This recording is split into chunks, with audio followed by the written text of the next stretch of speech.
Yeah. This was so wicked. Yeah.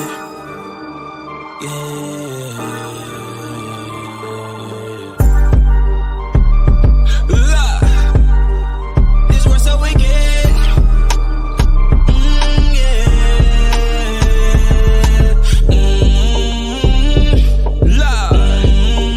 This was so wicked.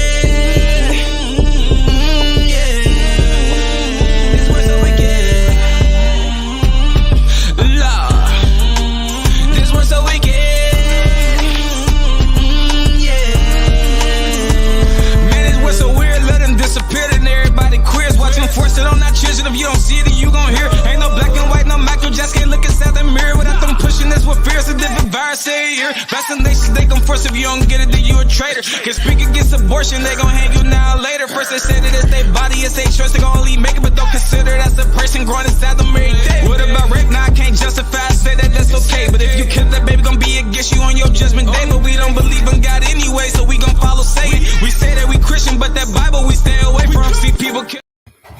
What's good? What's good? What's good, fam? What's good? I had to get one of my throwback intros for this one because at the end of this, that song going to be like a theme song for everybody, man. What's good, fam? I missed y'all. Miss coming through, being through here, man. I truly hate how this world does, man. It seems like the better you are at things, it punishes you by eating up more of your time. Like, oh, yeah. You're good at a thing, so we're gonna keep you doing that thing all the time. Hang with your family? Nah, no. Get before the word? Nah, you gotta do this thing, man. Forget that crap. I'm looking forward to us being free from these kind of ridiculous burdens and stuff, man. But what's good, y'all, man? I'm happy to be here today and present this. I think at the end of this, a lot of y'all ain't gonna like me. A lot of y'all gonna be like, this boy Red crazy, he tripping, he go too far, he go to the extreme. You know what I'm saying? I see y'all out there, fam. I appreciate y'all. Hey, Teo, get with Rolls Tally. I don't know if he's in here or not, but it's ROHL Tally. And on his channel, man, he got playlists and playlists of just all the Hebrew music. And every time I'm feeling dry, I go over to Rolls and I just start listening through all his playlists, and I come out with just more bangers to throw in the rotation, man. So it's Rolls is that dude. That's for anybody. I want to hear some good music, man. Holla at my boy Rolls. Go follow his channel. That's Rolls Tally, Red Letter Rap. That's his channel. Red Letter Rap. I'm sorry. It's Red Letter Rapped. And that's his channel, and he had playlists all over the place with all of that, man. But what's good, fam? What's good, Auntie Cam, Uncle Don? I see you, Aunt Mama Rumaha, y'all, Garth, my brother. What's good? What's good with y'all, man?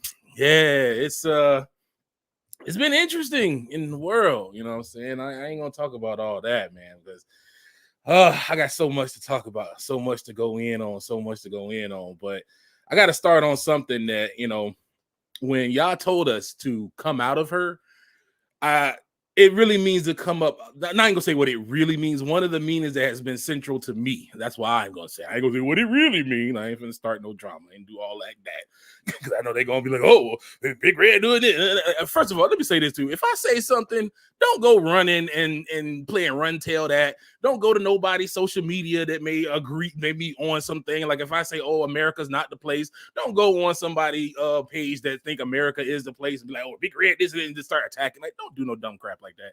Don't do no dumb crap. Be a man and woman who thinks for yourself. I see this happening so many times where somebody will say something and everybody go play this run tell that game. Like, stop doing that. Like, don't do that. If this other person have that belief, pray to y'all for them. Pray to y'all about them. Pray to y'all to go with them, because there's a lot of brothers that I commune with that I don't agree with completely, and some of them got trash doctrine. And the only ones that I will not just look at them and call them dumb is the ones that ain't saying that Yahusha is not the God. It's not God. The ones that's running around here trying to say Yahusha was born a man, oh, it was born to Joseph, all that goofy behind doctrine because your tiny pea brain mind can't understand the magnitude of Yahuwah. Just keep that. Nah, I can't rock with you on that. But if it's something else, just little other things and stuff like that, I can rock with you. I don't care. You can say, look, you know, we can have our disagreements, whatever. As long as you being cordial and being, you know, you ain't being the jerk about it. I ain't got no beef with you. I don't come with that, because right now we need each other. Because if y'all, what's going on out there in the world? Like I said, this build ain't about that. But let me touch on that for a second. What's going on out there in the world, bro?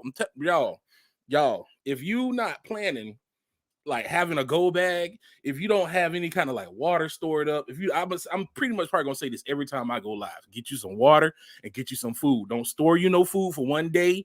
If you go to the store every day, store food for more than one time.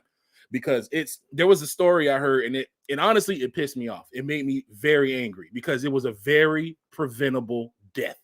It made me very angry. It was this young lady, a Hebrew young lady up in Buffalo, New York, that died in her car because she was sitting there waiting for these people to come save her. And that just made me so mad. And then all her family is telling her, oh, wait for them. And I'm like, bro, what?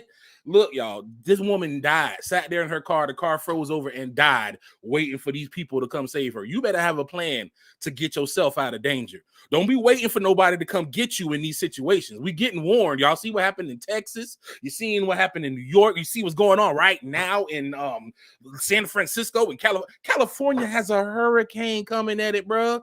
I couldn't believe it. I ain't never seen no storm big like that on the West Coast like that. They got a hurricane, my dude. Come on, man. Look. All I'm gonna say is, if there ain't no 400 years, there's some really, really shifty stuff going on. That's all I'm gonna say. I know I'm gonna make enough folks mad with some other stuff, so I'm gonna just keep it moving. man, oh man. So, what we gonna talk about today? Like I said, I ain't gonna go in on the I might go in on it a little bit as it comes up, but when I talk about when Yah says about Babylon, come up out of her, y'all, we got to realize we have been born into one of the most demonic systems that's on the planet Earth since the time of Noah. Like literally, this is why Yah says, as it was in the times of Noah. We ain't even at that full time.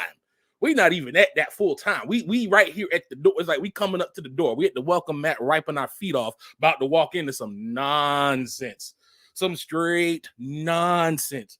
But what we don't understand is we've already been accustomed to this nonsense through the conditioning of culture, through the conditioning of just, it's just regular life. It's what you do.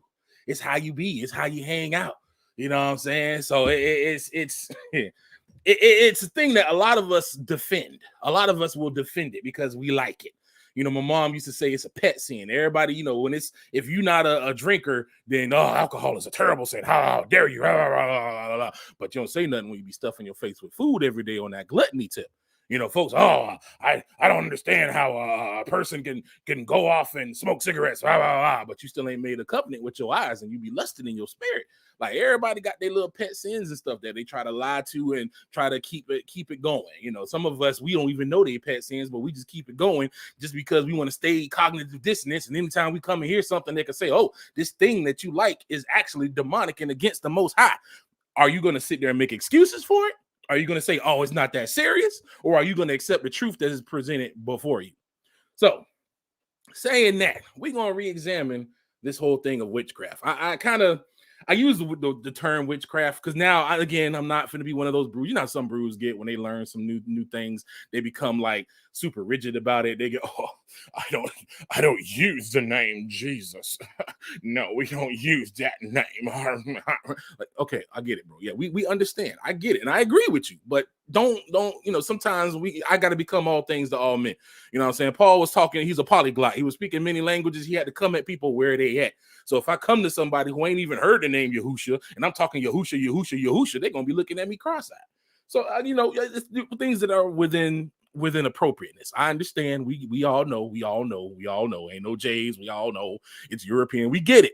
But sometimes you got to do things for understanding with folks, and that's why I feel like even with this word witchcraft, because I'm gonna dive into this word and dive into this. The word witchcraft, I'm not gonna call it a misnomer. I feel like it's being used too liberally, and that we've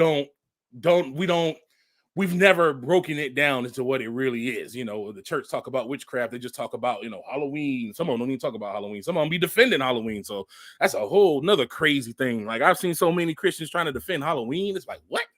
I thought that one was a given. Like, y'all defending that along with, I know y'all be trying to defend Christmas, but Halloween along with Christmas? That's Christmas for the y'all who ain't in the South. But I'm like, come on, man. It's ridiculous. It's ridiculous. So, we're going to go into this subject here, the reality of witchcraft. Ye worship what ye know not. We know what we worship, for salvation is of the Hebrews. That's John 4:22. And this is going to be kind of I'm going to make a part 2 to this. But the part 2 is going to be something that ties into this. So I'm going to reference this video back from another video. So if you're coming in from that video in the future, hi. Because this thing goes, man, it's so much stuff. It's so much stuff. But in order for me to take you to the ledge where, you know, you got to jump off, you got to make your case first. So let me make my case, and we're going to talk about witchcraft, and we're going to step through all the things of witchcraft, and we're going to point out some interesting things about witchcraft and what we have going on in our society. So we're going to start off by just going straight to the Torah. You know what I'm saying? We're going to go to Deuteronomy 18, 9 through 11. And it says, when thou art come into the land which the Lord, Yah, thy God, hath given thee, thou shalt not learn to do after the abominations of those nations. Oh, let me take my little screen off there so y'all can see that. Get my little picture out there in the corner. Yeah, there we go.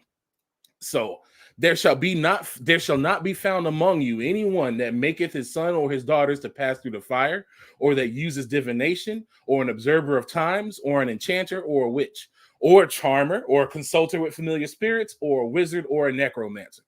Now, this is one that I'm quite sure everybody's familiar with. We've, gone over this in the King James Version. And in my research of, looking down what these words meant, I found that there's a lot of overlap. There's overlap in a lot of these different, words, especially that's the King James Version. A lot of folks, especially, those of us that have gone to seminary and stuff, they love to swear by the King James, but I'm looking at it a lot sideways a lot lately, because I'm finding they've taken some liberties with some words and some things that they've translated. And when I take it back to the Septuagint, let's go up to the Septuagint real quick.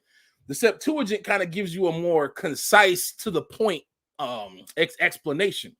And I'm gonna actually, did I skip the page? I did, not bad. And then we're gonna go ahead. This is the same scripture, but it's in the Septuagint. And when thou shalt have entered into the land which the Lord thy God gives thee, thou shalt not learn to do according to the abominations of those lands. There shall not be found in thee one who purges his son or daughter with fire, one who uses divination, who deals with omens and augury, a sorcerer employing incantation, one who has in him a divining spirit, and observer of signs questioning. For everyone that does these things is an abomination to the Lord thy God. For because of these abominations, the Lord will destroy them from before thy face. And I don't know why it says the dead in there. I must have copied something crazy in there. But you see here, it gives you a little more. You get things succinctly set down a lot better. It comes in. You're talking about their abominations. So it doesn't say this is witchcraft. They're abominations. So these practices are all abominations unto the Most High. He has divination, a person who deals with omens, augury, a sorcerer employing incantation, a divining spirit, observer of signs questioning. He says these are abominations. So we're going to go and dig into these things. I'm going to talk about also another part of witchcraft that everybody's well familiar with. Our boy Saul, the people pleaser. Oh, people pleasing Saul. 1 Samuel 15:22 and through 23. And Samuel said, does the Lord take pleasure in whole burnt offerings and sacrifices, as in hearing the words of the Lord? This is out of the Septuagint again. Behold, obedience is better than a good sacrifice, and hearkening than the fat of rams. For sin is as divination. Idols bring on pain and grief. Because thou hast rejected the word of the Lord shall also reject thee from being king over Israel. Now, this was after he was supposed to go in and wipe out all the kingdom and everything, and then he in there keeping all the good rams and keeping all the good clothes and stuff. The king over there sitting out there chilling. Agag, he's supposed to be dead. He over there chilling, propped up, eating and drinking and stuff. And Samuel like, bro, what's going on? So this when Samuel dropped this thing on him and said, sin is as divination. For sin is as divination. So what is witchcraft? Let's talk about these abominations. Rebellion, divination, a consultant with familiar spirits, an observer of times, and then sorcery. And then under sorcery, you have different things that were listed in the King James Version. In King James Version, enchanter, charmer, wizard, and then necromancer. These are all the things that are listed there. I know rebellion wasn't listed, but that's why I pulled up the one with Saul when he rebelled against the Most High and didn't do what he was supposed to do and delete everybody in the kingdom and not keep nothing and give it all unto Yah. He rebelled against it. And rebellion, we'll find, is the key for a lot of things in determining what witchcraft is and what exactly determines this abomination that is against the Most High. So, rebellion. Rebellion is an effort by many people to change the government or leader of a country by use of protest or violence. The king's army suppressed and crushed the rebellion. It's a pheasants rose in rebellion. I hate when dictionaries use the word. And it's like, I get what they're trying to do, but it's like, if I didn't understand the word, you're using the word, that doesn't give me any clarity. It's kind of a goofy thing I see. I get why they do it. It's just sometimes the way they do it is just silly to me. And then here we go. Now, open opposition towards a person or group in authority. Open opposition towards a person or group in authority. Keep that in mind. I put the key points in red. Another one, refusal to obey rules or accept normal standards of behavior, dress, signs of teenage rebellion. So rebellion is usually what will have you go and do some things that lead to abomination. And what we can find is we find that all of these things are rooted in rebellion. Well, all of these things of making your son and daughter to pass through the fire, divination, observer of times, an enchanter, a witch, charmer, consulter, familiar spirits, wizard, necromancer, all of these things have roots in rebellion. What do they have in common? Control. All of this is about control. Whenever somebody's out here trying to pass their son through the fire, they're trying to control the situation. Remember when the Moabites rebelled against Israel, and then Israel and Edom and Judah all teamed up, and they was finna go roll. And they started steamrolling through the Moabites, and the old boy was stuck in the corner. And he's like, "Oh, what I was gonna do? They go kick us out. We go." Bro took his firstborn son, put him on the wall, and basically passed him through the fire to try to control the situation. And he got what he wanted. They were so disgusted with him, they turned around and dipped. They're like, "Oh, this is ridiculous." It was just disgust against them. And he saved himself by sacrificing his son through the fire.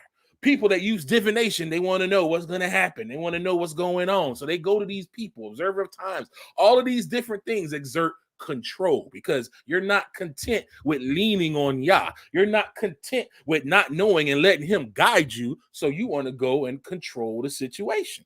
So when you want to control the situation, you lead the things that ain't of Yah. And we got some examples from Torah about these folks trying to control stuff. One well-known one is Samuel, 1 Samuel 15, where old people pleasing Saul went out there and he was basically cut off. You know what I'm saying? He ain't do right. Y'all had cut him off and said, you're cut off from king. He done anointed David. So Saul, he mad. He tried to kill David, can't kill David. So now the Philistines raised up against him. And he like, "Oh, I ain't heard from the Lord. Ain't no prophets, I ain't got nothing for me. Ain't nobody heard from the Lord. Ain't nobody heard from Yah. Ain't nobody heard from Yah. Nobody heard from Yah." So he's like, all right, fine. He got to go looking. He disguised himself and went looking through the kingdom for a soothsayer. And we got Baasha, Elah, Zimri, Omri, and Ahab. Any of y'all who don't know about them, I call them the leaders of the old school of rebellion. They in 1 Kings 16. They talk about all of them, just a whole group of rebellious behind leaders and stuff. And every single one of these dudes, as they led with their rebellions, what started happening? Idol worship. Paganism increased because they rejected Yah. They didn't want, Yah, he don't see us no more. Yah doesn't deal with the earth no more. We just do what we want to do. We can just control this situation. Yah won't tell you this because he ain't gonna let you do it because it's out of his will. So you're gonna go and seek alternate means to try to get access to something you ain't got no business access to. All of this stuff is lied in control. Saul, when confronted with truth, he lied and deflected instead of taking ownership. As a leader, he was held responsible for leading the people. His comfort in rebellion is why he sought the witch of Endor. He was comfortable in rebelling. When Samuel came to Saul and told him, "Hey, you out here doing this, and what's this bleeding of the sheep?" He's like, "Well, the people, the people wanted to, they saw the stuff they like. What I was supposed to do with the people? You the leader, my dude. You the king." It's the same excuse that Adam gave when Adam like, "It's the woman you gave me. You the leader, my guy. There's no excuse. You are the head of the household. If there's any problems in the household, you got to look at the head and be like, why is this a problem? Because the head is supposed to handle that. And he kept passing that on, passing that on. Same thing with the kings as mentioned in 1 Kings 16. They're all rebellious, and their rebellion led to idol and Baal worship. Rebellion is one of the key sources to identify if something is an abomination before law. Yeah. And here we have the leader of the rebellious is your guy, Lucifer. In Isaiah 14, 12 through 14, King James, how art thou fallen from heaven, O Lucifer, son of the morning? How thou art cut down to the ground, which didst weaken the nations. For thou hast said in thine heart, I will ascend into heaven. I will exalt my throne above the stars of God. I will sit also upon the mount of the congregation in the sides of the north.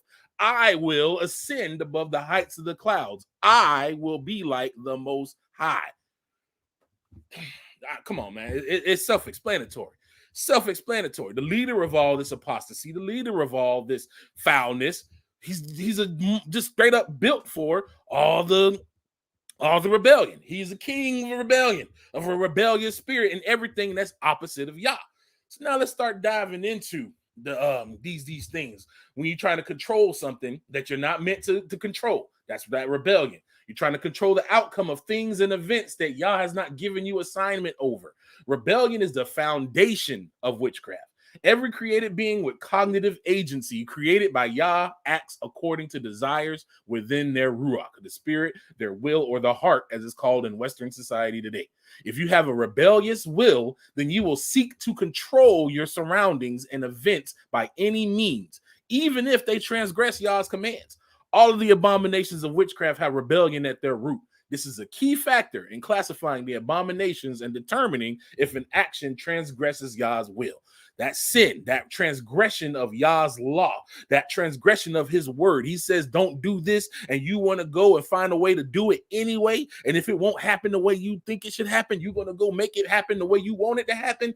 That is the root of that rebellion and the root of that abomination, because that is the root that leads you to go down these routes of these things that we're going to talk about on there. So we're going to go with the first one here.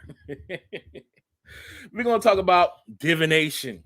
And divination in the Strong's definition is called kasem or kesem. Hebrews Strong's 780. That's the number for it. It's a lot. Oh, divination also, including the fee. So it's not even just divination, it's the fee for it. So even if it ain't you flipping the cards, and if it ain't you doing the divination, that money that you just tossed to them, that's divination. That money that you paid for these things that bring about these divinations, that even the money that you spending on it, that counts as divination. Or oracle, a reward of divination, divine sentence, witchcraft. Another root of it is to distribute, i.e. by lot or magical scroll, by implication to divine, a prudent, a soothsayer. So divination, the Western definition from Merriam-Webster, is the art or practice that seeks to foresee or foretell future events or discover hidden knowledge, usually by the interpretation of omens or by the aid of supernatural power. That's a key thing right there.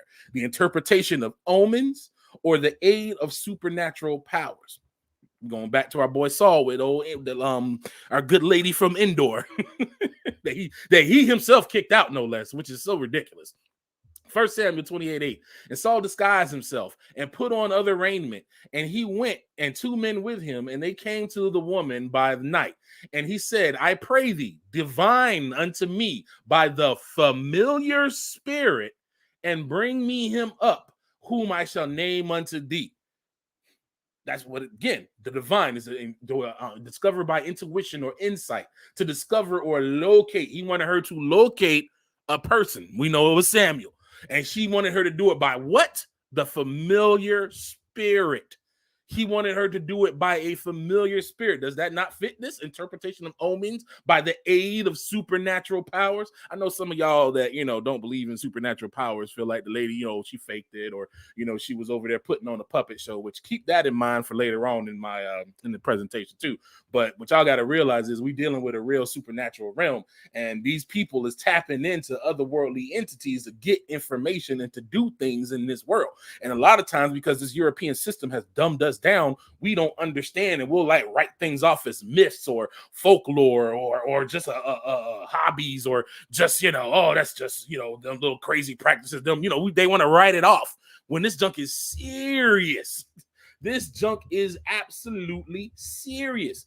It's another one: to seek or predict future events or discover hidden knowledge, usually by the interpretation of omens or by the aid of supernatural powers. That's what she was doing for Saul. Saul wanted to discover hidden knowledge. He wanted to find out if he could go up to these Philistines, and he only knew of Samuel, but Samuel was dead. So he went to this woman who had a familiar spirit and wanted to use her to bring or channel this spirit up so he can talk to it. Remember that word I used. Here's another definition of familiar spirit. It's called water skin bottle, necromancer, one who evokes the dead, ghost, spirit of the dead, the practice of necromancy. Necromancy means death, the talking to the dead, dealing with the dead. One that has a familiar spirit. That's what the familiar spirit definition in the Strong's is. But that water skin bottle, why in the world would familiar spirit be tied over to water skin bottle? That don't make sense. That don't make no kind of sense. What does that even mean? All right, now we're going to get into the part where some of y'all going to be like, this boy Red tripping. I like my Howdy Doody. I like my Jeff Dunham. I like my Lamb Chops play along and all this stuff. But what y'all need to realize is this culture is seeped in wickedness and witchcraft, and we've been fed it as a child and brought up to think that this junk is normal. This junk is normal. That water skin bottle, when they say ob, that means like with a ventriloquist here. You see all these different ventriloquists. It's funny how you got the one guy here with the crystal ball and the interesting cross on his head and all these different symbology. You've got this guy here, ventriloquism, magic with your voice. Very interesting. And where I got this from is it's called gastromancy. So I'm gonna skip. Actually, I'm gonna go into this. Oh man, I didn't take my. It did not take my. You stink. That's all right. I got my little guy over here, and oh no, I didn't save that one. That makes me sad. That makes me super sad. All right, hold on. Give me 1 second, y'all. I'm going to pull it up. It makes me very, very sad. I had it on here. And... Oh, nope, not that. That's too soon for that. Too soon. Too soon. I lost it. That really upsets me. Really upsets me. No. So I'm going to apologize for that. I had a lot of things on this here. Now I'm gonna have to do the manual search because I had it saved, but I moved it to a new tab and I must have lost it. So y'all don't think I'm sitting here making stuff up, making things up. Did I save it on here? I did not. Man, that really makes me sad. All right, gastromancy is from the ancient Greek gaster, meaning belly or stomach, and mantiae, meaning divination or prophecy.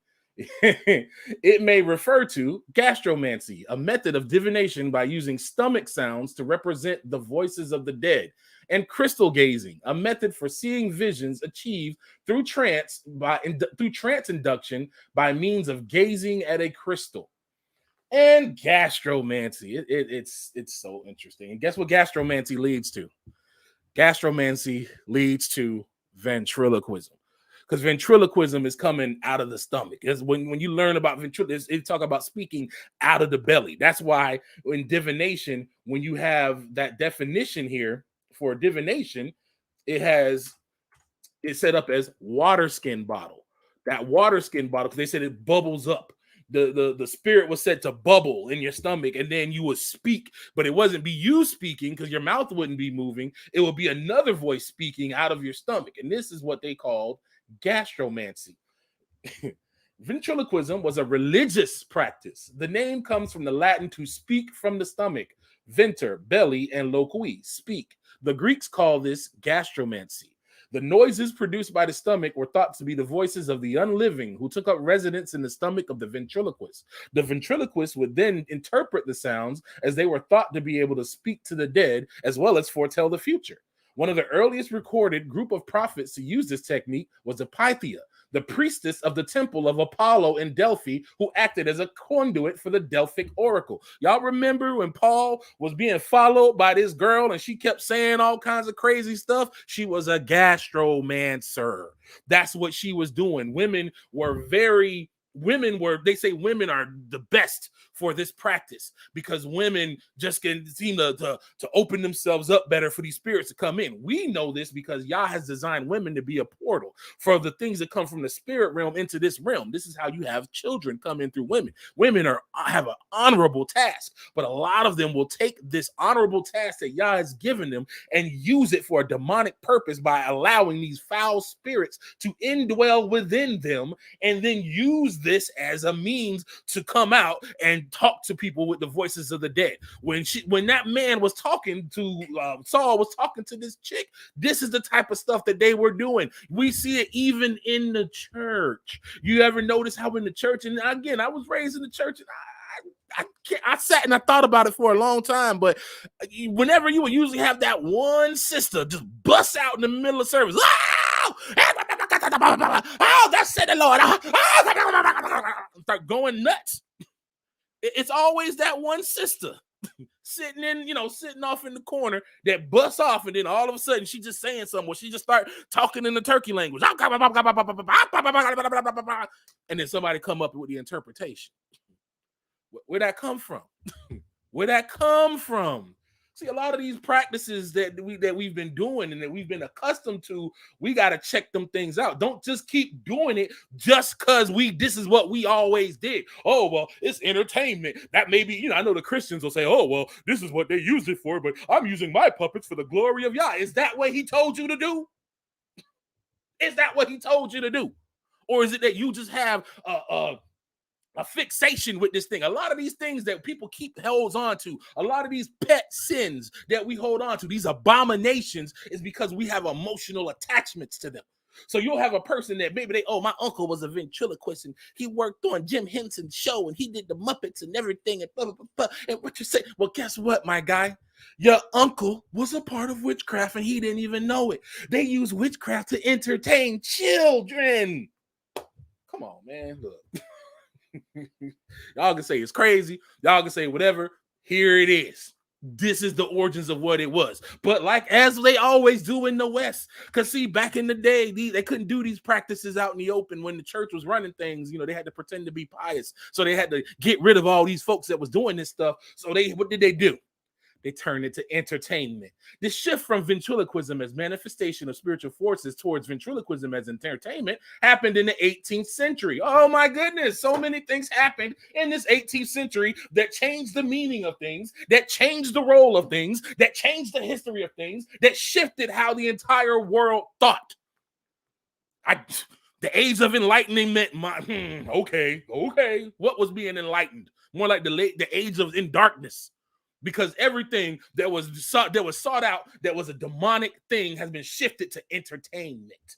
It's now entertainment. Oh, it's howdy doody. Oh my, that's for the old school folks. Young folks may not know about that. I know y'all know about that. Now, I might even not know about Jeff Dunham. I don't even know if they really have any popular. Actually, crazy enough, Twister. Yes, Mr. Twister. Yeah, that Twister.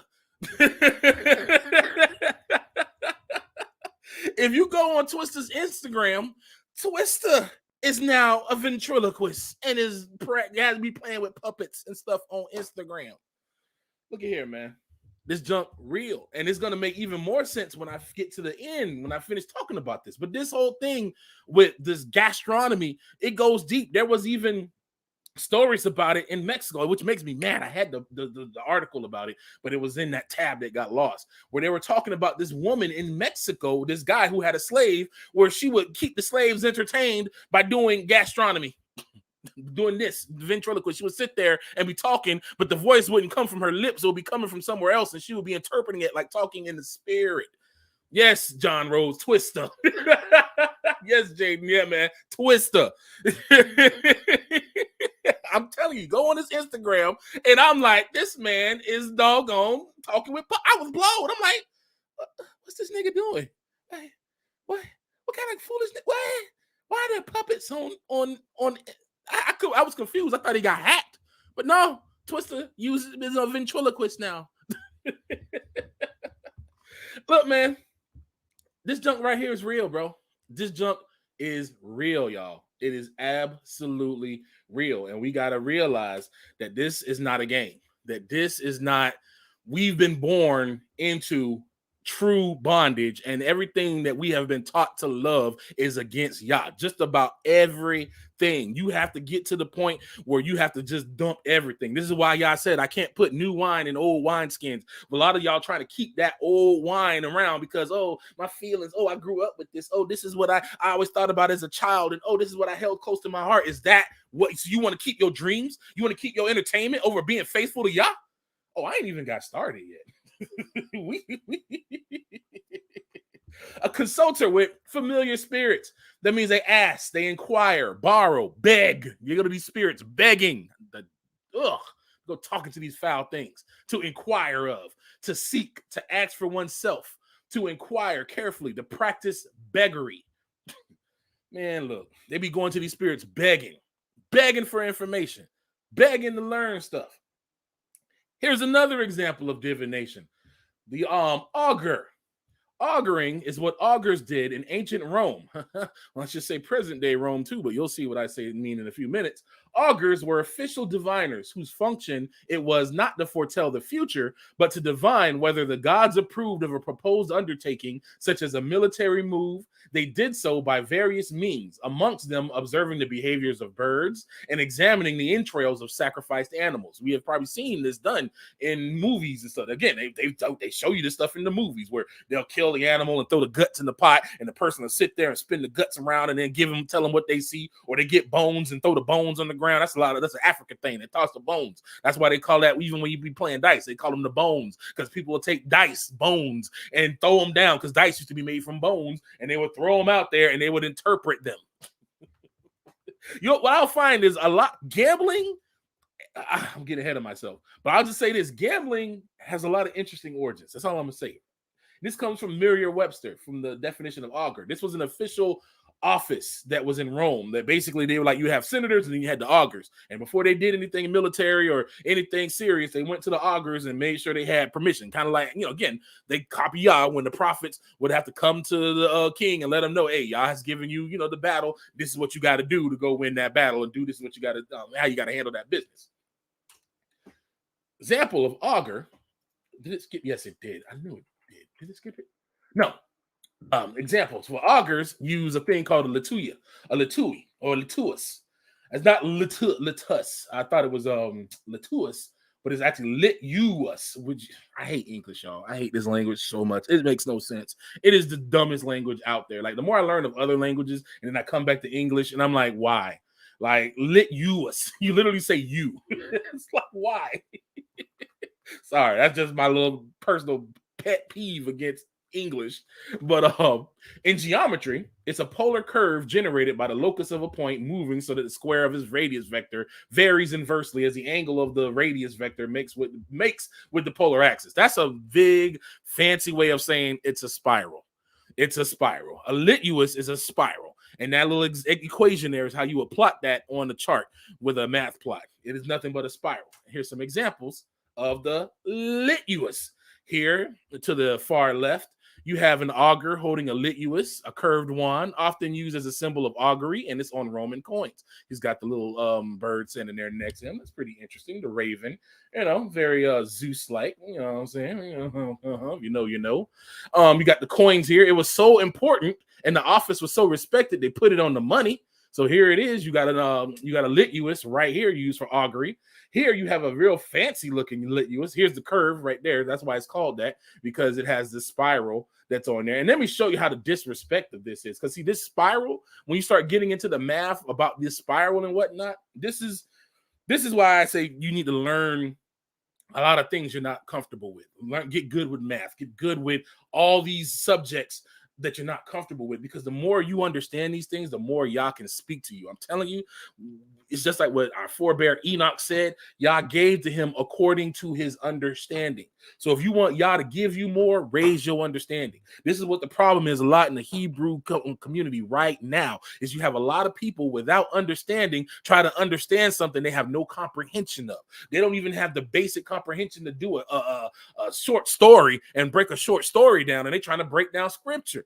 Like, no, and that's not a diss to nobody. It's not trying to say I'm better, because I had to learn too. I too was ignorant of these things, and I had to educate myself and to learn and to better myself. And I did that over time. But a lot of folks didn't do that. They know all the football and basketball trivia. They know all what's going on in all these movies. They know all the tea about all these different housewives shows and all this other little nonsense. But when it comes to the Bible, they have minimal knowledge, but they want to act like they got such scholarly views. Nah, nah. And now I know y'all was seeing it, and I know y'all see him over here. What is this old guy with the little fish hat that looks like the Babylonian priest from back in the day who used to wear fish hats? That's a big coincidence, by the way. That's a big coincidence, man. And it's almost like they're worshiping the same thing, because here in his hand he has a lituus, but that's not an augur. We call them cardinals, don't we? Okay.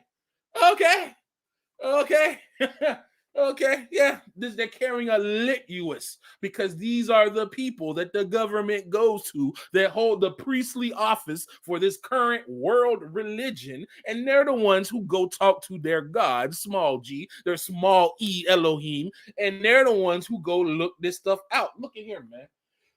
We still in Rome, y'all. This ain't no new thing. The Christianity got us all twisted, thinking that we in some out of the Bible context, that America's not in the Bible, that nothing that we dealing with now has anything to do with the Bible and all this Bible stuff. Oh, I say all things have stopped since the fathers have died, all that. Oh, ain't nothing going on, but it's going on right in front of your face right now. And you blind to it. Hold a blind eye. Probably half the schools, these seminary schools that I went to, got things like this hanging around on the wall and stuff like that. Come on, man. This is what we raised in, all of us. I ain't saying like I'm better than nobody. Don't get it twisted. I'm talking, as they say, from the pulpit back. To use a colloquialism that we all who grew up in the church understand. Like, this is what we was raised in. This is what they got. Look, this is on the Roman coins. And this is a recent picture. This ain't old. This is recent. Why? If this is something different, if Christianity wasn't a part of this, if this Catholicism and all this was a part of the Bible, why are they doing the same thing these pagans do? Look at here, man. Look at here, man. Oh, man. But I ain't done yet. We're still talking about augury. I know some of y'all have seen this before. I know I seen it before. I saw it in a cartoon. Of all things, this little cartoon down here, that's from the Smurfs. Yeah, I remember this cartoon. I seen it on TV. And I didn't know you could do it with separate. These are called dowsing rods. You would see even Bugs Bunny in them sometimes to do it. They'll take it. Yeah, water watching, Michael Lane. That's exactly it. That's it. They'll take it and they use it to find water. But they also used to use it back in the day in coal mines and in the mines to try to find deposits of ores and whatnot. They will go and augur with 1 stick or 2 sticks. Again, look, it's in the cartoons. This is done so many times. I'm telling you, I used to do this as a child. I had to ask y'all for forgiveness. I used to do this as a child because I seen it on TV. Didn't know better. Christian home. Out there practicing augury. Don't even know it. Just because I seen it on the cartoon. Come on, y'all. We got to realize that what we have been born into in this system is nothing but foolishness. And you can't hold nothing sacred if it ain't from that word. And if you ain't accurately interpreted it from that word, don't hold on to that thing. I put everything. There's nothing that I have that I won't throw on the altar and be like, yo, y'all, you don't want that, me on that? It's in the fire. It's done. It's done. It's out. It's out. Because there's a lot, man. Look, if you love entertainment, if you love your culture more than you love y'all, this word ain't going to resonate with you. This ain't going to resonate with you because you're going to have that cognitive dissonance kicking in because you're going to want to keep doing this nastiness despite all the facts that's being presented before you. This ain't me. This the word. I showed you that's from the word. Augury, this in the word. This ain't Big Red. This is not Big Red. If you mad, argue with Yah. He sees it as an abomination because this is an abomination. Instead of leaning on the Most High, you go and use these ridiculous means to try to bypass him because you want to be rebellious. Man, look, man. Look at here, man. Divination again. Augury. Big Trouble in Little China. The Luo Pan. Again, movies. For those of y'all who was raised in the 90s, even some of us who's a little, older, we all know Big Trouble in Little Chinatown. I ain't even know the dude that they fought, Luo Pan, was named after an augury instrument. And I've seen this instrument before. The first time I seen this thing, it's called the Chinese Feng Shui Compass. It's a complex tool used in Feng Shui, the traditional ancient Chinese, aka Sinite, aka Han. Shout out to TCA. Y'all go check my boy TCA out. Thoughts, Camera, Action. Be bringing them just nuggets. I'm talking about just on some just nuggets. The Sinites. If you go check his channel out, you'll understand what I mean when I call them the Sinites, the Han or the Ham. You know what I'm saying? another branch of the Canaan tree. And they also known as Lo Pan or the Luo Pan because it is because of its intricate details and the complexities they involve. Generally, only Feng Shui masters and advanced practitioners understand all the information provided by Luo Pan. All the detailed information is necessary for a true and accurate Feng Shui reading. It goes off the magnetic center. The center is a magnetic compass, which symbolically represents the center of the universe and is known as the heaven pool or heaven pond. And it's where the chi begins and where yin and yang ebb and swell, flowing into each other, and where the rest and action interact in all aspects of the universe. Look at here, bro. The first time I saw this was when Trump had a thing talking about Trump Towers. And there was like this little documentary talking about how he built the tower. And after he had the tower built up, they were into the decorating process. This dude hires Feng Shui masters to come into he says every single one of his towers had a Feng Shui master come in and tell him where to put stuff, where to put things. They'll tell you, put a flower here, put a plant, or put a certain plant here, or put a statue here, or put this here, put this there, so it'll help conduct the flow. He wants to get the flow of riches and wealth to come in by him using this Feng Shui master. They can align these things to try to promote, to try to force prosperity into his places by appeasing these demonic spirits and appeasing these things that want to come in and bring him what he wants. That's Donald Trump doing it. Now, he ain't the only one. You know what I'm saying? This is the one that the Christians, their savior. This is Donald Trump. He's the man of God. He's going to save us all. Oh, yes, Trump, MAGA, 2024. Oh, yes. He's a man of God, and he's going to save us all. God bless, no. That's our president, Trump. Mm-hmm. Yeah, God bless him. God bless what? That he out here using divination in all his buildings? Does that sound like a man of God? Look at here, man. Look at here, man. Then, let me, I'm giving y'all a preview of the next video that I'm going to pull in. I got another interesting thing. What's divination? What's new is old. At the top, what you have is called a Bitcoin or a blockchain oracle. A blockchain oracle, in basic terms, a blockchain is, think of it as a network that's completely closed.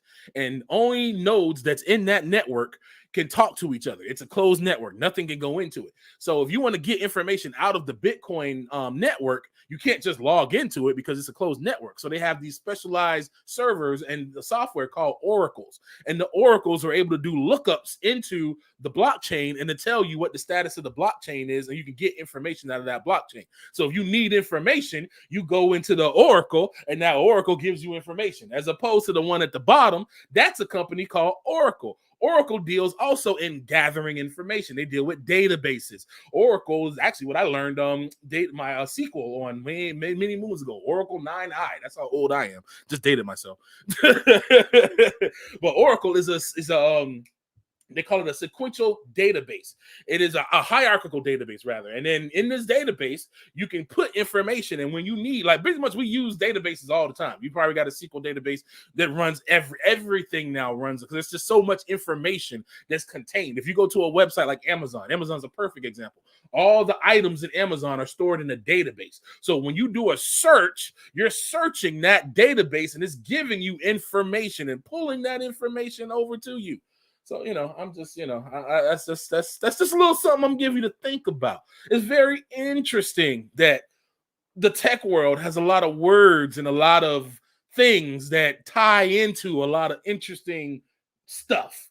That's all I'm gonna say on that for now. Like I said, I'm not, and it's not gonna take me forever to do the next video because I'm redoing my time at work. I'm not gonna be investing so much time in crazy stuff. I'm gonna divulge my time out a lot better now because, yeah, that's a lot of crazy stuff. I'll tell y'all about that another video. All right, next thing is this one right here. I'm gonna make a lot of sisters mad. I know. Y'all gonna know why I say I'm making sisters mad. You'll see. This is called Observer of Times, the soothsayers. The biblical usage is PL, to make appear, produce, to bring clouds. Poel, to practice soothsaying, to conjure, to observe times. Practice soothsaying or spiritism, magic, augury. That's another part of augury. Soothsayer, an enchanter, a sorceress, a diviner, a fortune teller, a barbarian, which is interesting that barbarians used to be a name for people who practiced these crazy arts. That used to be what they called them because they practiced these, what they call dark arts. And a moenanim, or a participle. That's another word for soothsayer, observer of times here. And go with the soothsayer. That's the observer of times, aka a soothsayer.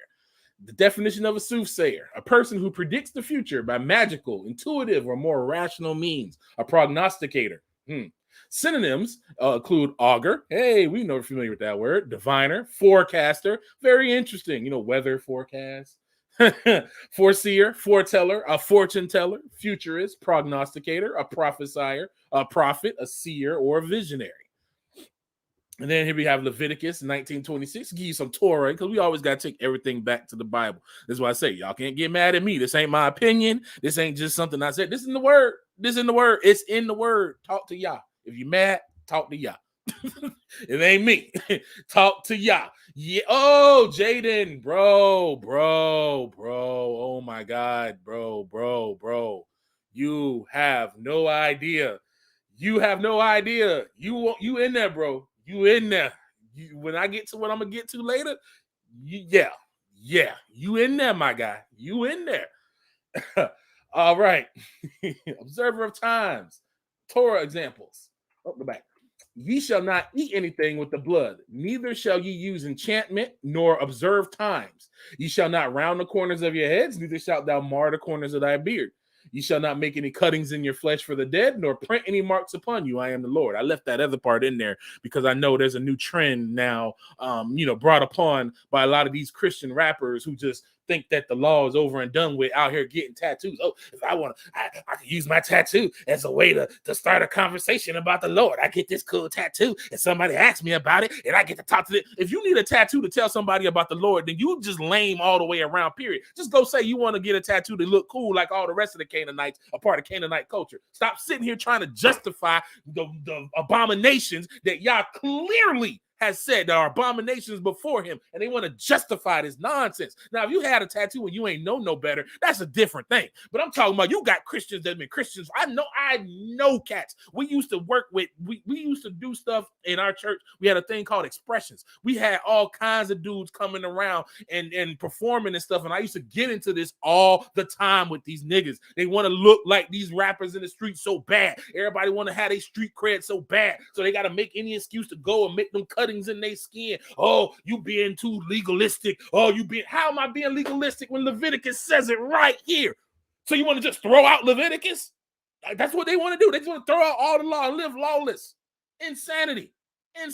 Sorry, that's my little aside. Every time I see these Christian rappers, especially ones who I've known for a long time, and every time I see these niggas, they got a new tattoo. I'm like, seriously, my guy? Seriously?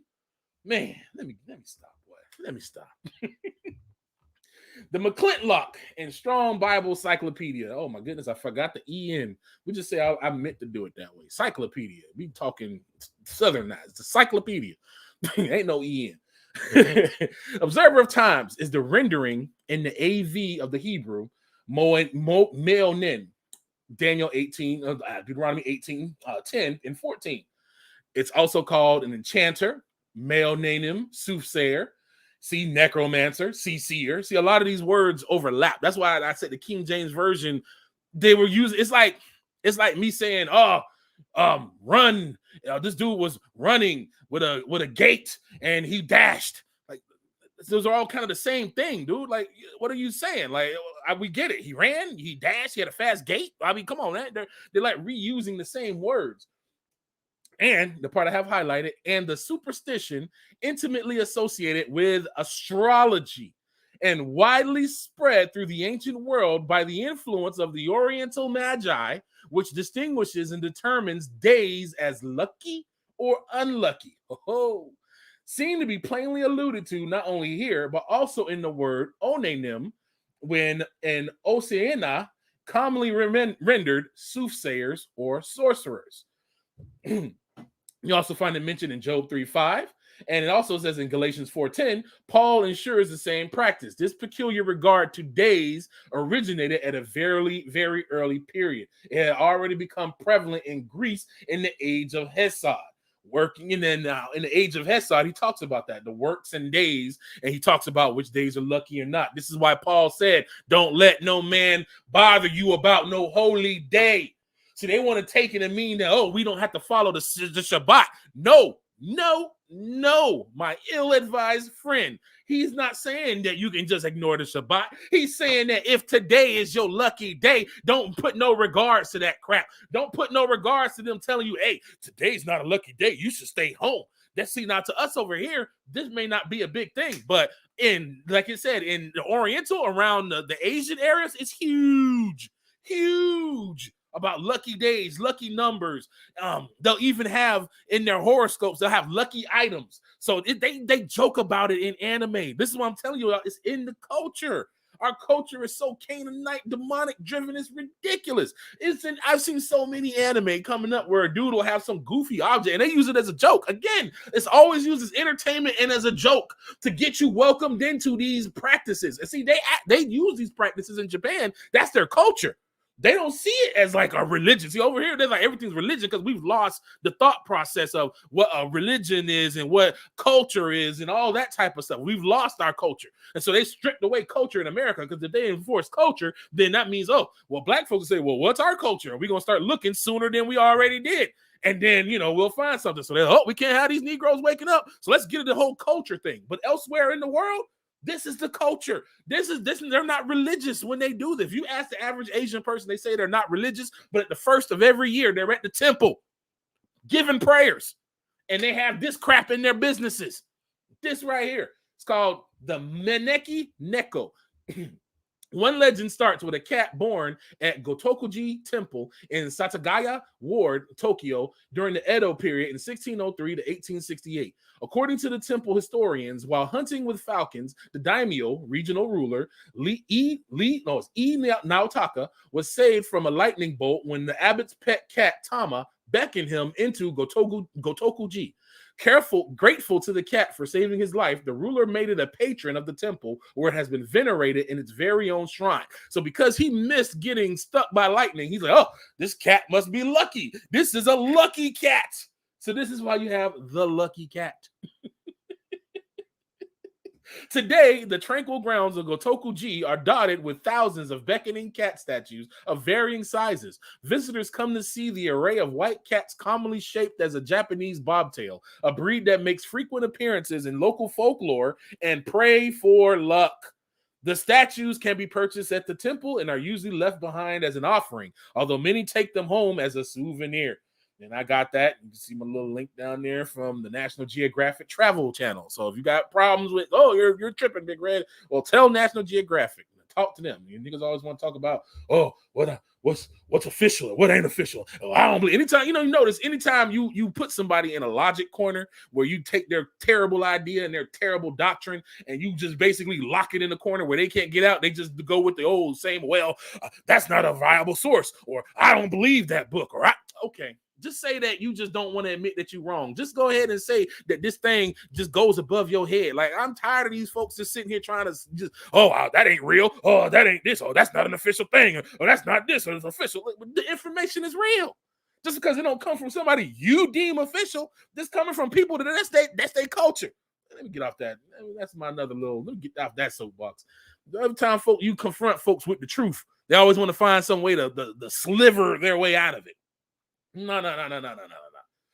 Observer of times, horoscopes, using the stars and luminaries to determine one's personal future. Definition of a horoscope: a diagram of the relative position of planets and signs of the zodiac at a specific time, such as at one's birth, for the use by astrologers in inferring individual character and personality traits, and in foretelling events of a person's life. An astrological forecast. This really should go without saying, but I can't tell you how many times I've been around, and it's mainly Christian females and homosexual Christian males. So the choir directors and the choir team and some of the musicians, they always be on there. Oh, it's your Scorpios. Hey, our Scorpios be tripping. Oh my god. Oh, it's Gemini season. It's Oh.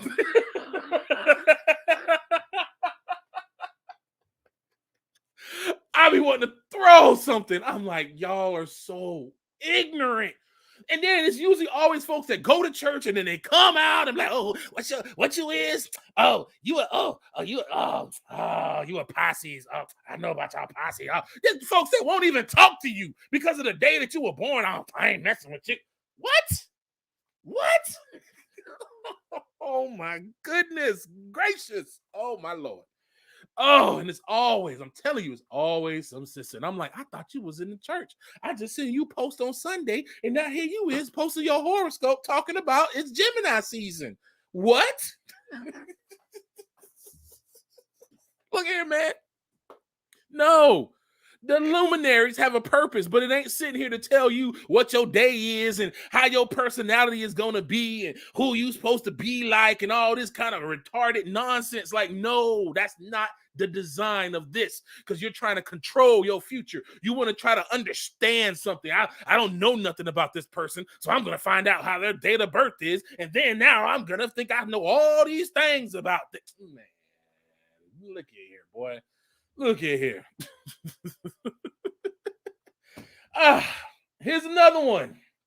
Lucky Charms. Look at that. Good old cereal there. Remember that Lucky Charms? I got some websites I want to show y'all. I got some websites. We're going to talk about charms. 14 Lucky Charms to motivate and inspire you. The 4-leaf clover. Oh, man, I remember as a kid looking for 4-leaf clovers like crazy because, again, all on TV, all in the culture. What do they show you? 4-leaf clovers. Ancient Irish symbol of luck. Among the Celtic, it was common belief that the 4-leaf clover could help people see fairies and avoid mischief in the common source of bad luck. The 4 leaves were rumored to have mystical powers representing positive attributes. Some legends attribute them to faith, hope, love, and luck, while others say they bring fame, health, wealth, and faithful love. There are many variations of clover that have 4 leaves, but the lucky ones come from the white clover plant, Trifolium reopens. Trifolium literally means 3 folded leaves. 4-leaf plants are a genetic mutation. The mutations. Isn't that interesting? The mutations are the ones that are considered lucky. Sounds like some projection, but we're not. Some of y'all don't believe that angels came down and had babies with real women and created genetic mutations and all that kind of good stuff. But keep believing that. One day you're gonna see it for yourself. That's all right. I hope you seeing it in the proper way and not seeing it after you done got that brain implant and thinking that you in there and you finna praise the Lord with your new brain implant. Oh, lucky horseshoe charms. We all know about lucky horseshoes. Horseshoes, one of the oldest lucky superstitions with various legends from different cultures attributing lucky powers to them. One legend says the horseshoes lucky because they're made of iron. Mischievous fairies couldn't stand the touch of iron, so they shied away from the houses that had horseshoes on them. Now, I'm going to follow up with some of these because I'm gonna talk about the true reality of witchcraft. This is gonna be a part 2 series, 2 parts, because there's something else in this. There's a reason why people out here worshiping things and they don't even really realize what they doing. I mean, they out here just doing stuff, man, just doing stuff. Lucky dice, fuzzy or otherwise. Remember, lucky dice represented why I talked about the bones or the dice that you would use for throwing omens. That's why dice are considered lucky. Ladybugs were considered as good luck charms. Ladybugs are popular insects worldwide, and many cultures believe they bring good luck. In German-speaking countries, they are literally called lucky bugs or Glückskaffer. How can a ladybug make you luckier? Some cultures say that if a ladybug lands on you and you don't brush it off, your luck will improve. Others say that they're a sign of impending love. For example, if a man and a woman see a ladybug at the same time, they'll fall in love. In Belgium, a ladybug crawling across a maiden's hand was a sign that she would soon be married. And that's not the only way ladybugs bring luck. Farmers believe a large number of ladybugs in the spring was a harbinger of a good harvest that year. Well, be careful, however. Killing a ladybug can bring you misfortune. The lucky number 7, of course, they take everything of Yah and turn it into some nonsense. So 7 has become a lucky number into amongst of these folks. The lucky number 8 also meaning infinite when you put it on its side. There's a lot of things that go along with that number 8, but 8 is also considered lucky. Lucky rabbit's foot, we all know about that. The original legend says that if you left the left hind foot of a rabbit that is captured in a cemetery at night can ward off evil magic. That's very specific. Luckily, you don't have to go through that and much effort to have fun. Rabbit's foot, charm for inspiration. There are fake rabbit's feet for sale if you don't want to harm an actual bunny. You can also try sewing a lucky felt bunny for yourself or learn to draw your own lucky bunnies. See how they just turn everything into, they try to make light of all this. They be coming with all this nonsense. The rabbits aren't the only animals to be lucky. Here are some more animals you can use for your lucky symbol. In feng shui, goldfish are said to attract luck and prosperity. Dragons and horses are also considered lucky. He has Trump always has goldfish ponds and stuff like that in his towers too. Germany, lucky pigs. Oh, so interesting. The very thing that y'all called foul. Gluckschwein are given as tokens to wish friends and family a happy and lucky new year. Turtles and tortoises are considered lucky due to their long lifespans. Ancient Egyptians considered the scarab beetle to be lucky. In Korea, the swallow is considered a sign of good luck thanks to the story of Hingbu and Nolbu, where a sparrow rewarded a kind deed with prosperity. Rainbow, they take the Yah's promise, his covenant, they take it as a good luck. Well, of course, they take that as a good luck charm because they know as long as they see that, they ain't finna get flooded out again. So I could imagine to a fallen being seeing that would be a sign of luck for you because it's like, oh, we ain't gonna have to try to climb them trees no more. Ain't gonna be no more floods. We can keep being wicked. Oh, man. Oh, lucky coin charms. It's about pennies being lucky. You got bamboo. Lucky bamboo is a charm. Dream catchers. I see so many people running around with these things. Dream catchers. Bro, you ain't doing nothing but catching nightmares, my guy. What in the world? It comes from Native American lore. I guess some Hebrews feel like that's their people, so they want to just go ahead and run with the Mongols, not even paying attention to history, talking about, oh, we Native American, the same people that got cultures in northern Russia, the same people that practice cultures that the Mongols used to practice, that got the same nose and phenotypes as all these different Mongol nations, but yeah, they're Negroes. Get out of here. Bro, y'all niggas, what I'm saying, it's an education thing. It's an education thing. Keep folks falling for the okie doke of COINTELPRO, and they around here adopting practices that ain't even ours. This whole dream catcher nonsense, running around with this crap in their house, knowing they catching nothing but demons and mess. The evil eye. This is another one I've seen a lot in Oriental cultures. You see this a lot. It also looks like the peacock feather. While you may give someone the evil eye to annoy you, people usually take malevolent looks much more seriously, usually triggered by jealousy. Giving someone an evil eye was supposed to cause all manner of suffering, from mental illness to physical maladies. For thousands of years, people have been using evil eye talismans, or nazir, to ward off the bad luck caused by these curses. So instead of seeking the Most High, you're just going to go and try to beat a curse with a curse. Okay.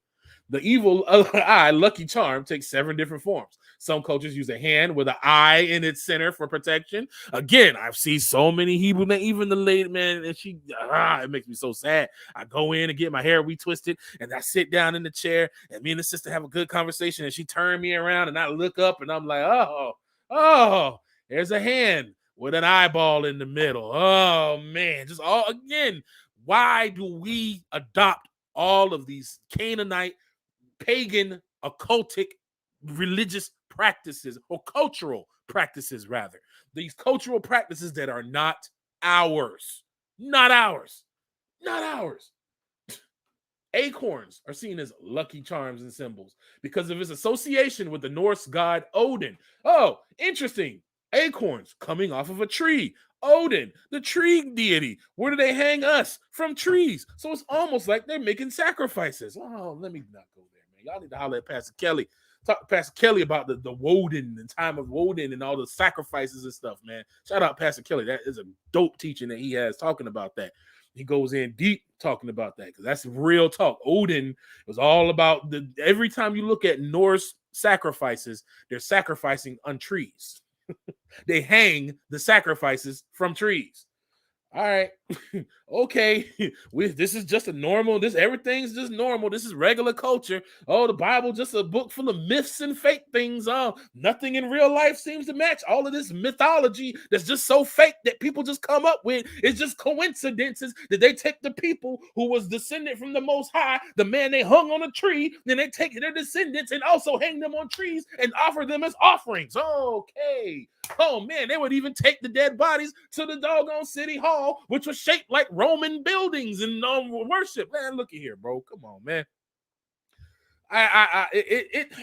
My people are destroyed because they reject knowledge. It's right in front of our faces, y'all. It's right in front of our faces. Right in front of our faces.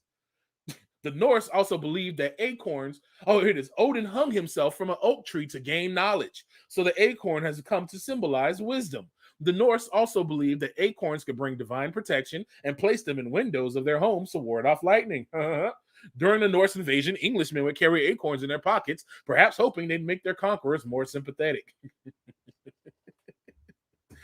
Oh, man. As the saying, great oaks from little acorns grow, indicates acorns also signify fertility, youth, and prosperity. Oh, man. Oh, man. Oh, man. Oh, man. I'm telling you that it's and it goes even more. Positive thinking attracts luck. Oh, if you're the type of person that believes the glass is half full, then you're practicing positive thinking. Studies have shown that being optimistic can relieve stress and help you live longer. Can you say, as a man thinketh, so is he? So they want to take everything of Yah and pervert it. Because see, if you go through Yah, that means you got to follow them laws. If you go through Yah, that means you can't be out here acting foolish. You can't be out here doing nonsense. You have to walk circumspect. We don't want that. They just want the gifts and they don't want all that. So this is what they go through. This is what they go through. This is what they do. This is also that manifestation nonsense where you see jokers. Oh, I'm doing it. No, I could think. I could put that scripture. I could put it in my mind. But I ain't no manifest. What you manifesting? What manifesting? What people be out here doing all kinds of crazy stuff. You see all these little TikTok folks out here. Don't go to hell over a TikTok. Folks out here going to hell over a TikTok because they'll sit instead of sitting and studying something, they'll let an 8-second TikTok dictate how they move their life. The stupidity of that. Stop letting these TikTokers with their abridged fake information lead and guide you. Do a real study. Sit down. Research. You can't get this information in no 8 seconds. You can't get this information in no 5 minutes. It takes a sacrifice. We sacrifice our time by dedicating it to the Most High, by seeking Him. That's the sacrifice you make to the Most High, not by sitting around and getting 8 seconds and thinking you got the whole thing and you got it all figured out. It don't work like that. This is why people turn to these divination and they turn to these abominations because they don't want to wait on the Most High. They don't want to do what's right. They want to get the answer regardless how they live. That's why Saul went to the witch of Endor because he was living raggedy and the Most High wouldn't talk to him no more. So out of pure rebellion, instead of humbling himself, he went to the witch. Man, look. Look at here, man. A lot of y'all won't humble yourselves. You'll go to Facebook and let the memes teach you. You'll go to TikTok and let the TikTokers teach you. You'll go and do all this goofy crap. You'll go to college and let the professors tell you, the seminary school, and let what they say goes over. Oh, the professors, they have PhD in front of their name, so what they say gotta be true. No! Try everything by the word, and that takes time. Sit your butt down and get in that word. It may take time. It may take you weeks and months, but that's good. You ain't got to be fast with everything. You ain't got to be on the one with everything. There's so much stuff that happened in this past few months that I wanted to say some stuff about, but I sat. And I'm glad I sat still because I let y'all sit down and let the situation come forward. If you want to use wisdom, sit down. Be slow to speak. Don't jump up every time something happens. Don't always have to have something to say. Sometimes let these things go. If it don't involve you, shut up. Be quiet. Let it ride. This is how people get caught up in these abominations because you want to get caught up in what you want to do, your pride, your control, that rebellion. Man, let me stop. Look, talking about positive visualization, all this goofy stuff. Instead of saying, hey, oh, you want a new job? Hey, how about you get out there and study, nigga? Don't sit there and think, oh, I'm going to get this job. Oh, I'm going to buy a brand new Lexus. You want that new Lexus? Get a new job. You don't have to sit there and get affirmations. Go and do the work.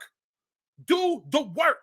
Some of the reason why I work hard at work now, jokers just don't want to do the work. Come to me for answers instead of doing research and finding for yourself. Bro, you got to go hunt for this thing. None of these folks that get up here, not Dante, not Pastor Kelly, not Teo, not TCA, not Sister Natali, not Sister Ashonda. Nobody gets this junk overnight. It took time. It takes time away from your family. It takes time away from what you like to do. Turn the movies off. Turn your computer off. Get off Instagram. Get off Facebook. And get in your word. Because that's how you get caught up in these abominations, because you get in everything but your word. Man, look, everybody want to go and be all fancy and get all into all this deep stuff, but you got to get the basics. Get in your word. That's how you dodge these abominations. People get caught up in this crap because you're so much caught up in the world than caught up in your word. Get in your word. People always ask, what books do you read, Red? What books do you read? What do you read? I read the Bible. The word is my foundation. If your foundation ain't in that word, then you're going to be all over the place caught up in abominations. And all this nonsense, affirmative thinking. Here we go. Feng shui, let luck flow. Talking about that same crap. Lucky charms and rituals. All of this, karma. Oh, not you reap what you sow. No, it's karma. They want to do all this stuff to avoid having to. Oh, the last thing they put: work harder, be luckier. What? All of this stuff to just bypass hard work. They want to just go in and use this system. Because see, y'all said that, hey, if we want stuff now, we got to work hard by the sweat of our brow. So this is where that rebellion comes in. Oh, we got to work by the sweat. I don't want to work by the sweat of my brow. I want these plants to grow. So I'm going to make a sacrifice. Oh, I don't want to work by the sweat of my brow. So I'm going to go to this diviner and see where my husband is. Oh, I don't want to work by the sweat of my brow and have to go through things. So I'm going to go and get some lucky dice and see if I could go and get some money up in this casino. Look at here, man. Y'all forgive me. I wasn't trying to, but it's like, this is how we get caught up in abominations. This is how we get caught up in nonsense, because we be trying to bypass the will of Yah. We don't want to sit and we want to wait. We let that rebellion come in, and then you get caught up in the abominations, because Satan will give you an easy way. That's why he said the way with him, the way of sin is broad. It's broad, it's easy. Everybody doing it. Everybody doing it. So if everybody's doing it, then guess what? It's not broad. That's the wrong way, because the right way is the way that people gonna look at you and say, bro, you crazy. Man, before I woke up as a Hebrew and found out who I was and who our history really was, people was calling me crazy. This is why when I see folks say, oh, you crazy, Red, and they say all this manner of stuff about things that be going on, and I don't feel no type of way when people say this stuff, because I'm used to being called crazy. I'm happy when a person stuck in the matrix calls me crazy. That lets me know I'm doing it right. I don't need no confirmation from a cognitive slave. I'm going to say that again. I don't need confirmation from a cognitive slave. I don't need a slave to tell me that I'm doing good. I don't need that. As long as the Most High says, hey, you doing it? Hey, that's all I'm worried about. That's all I'm worried about. Yeah. Yes. They do. Yeah. They call you weird. Yes, or they call you weird. That's another one. I'll be that. That's fine. Yes, I am odd and peculiar. I'm from a peculiar people. So yes, I'm weird. I'm called out to his marvelous light. So yes, I'll be weird to somebody stuck in the dark. Come on, man. Don't be mad because folks be calling you crazy. Don't be mad because they be saying, oh, they talk noise about what you believe and want to say all kinds of little crazy stuff and go on their little channels and say whatever or go behind their back. Say, that's fine.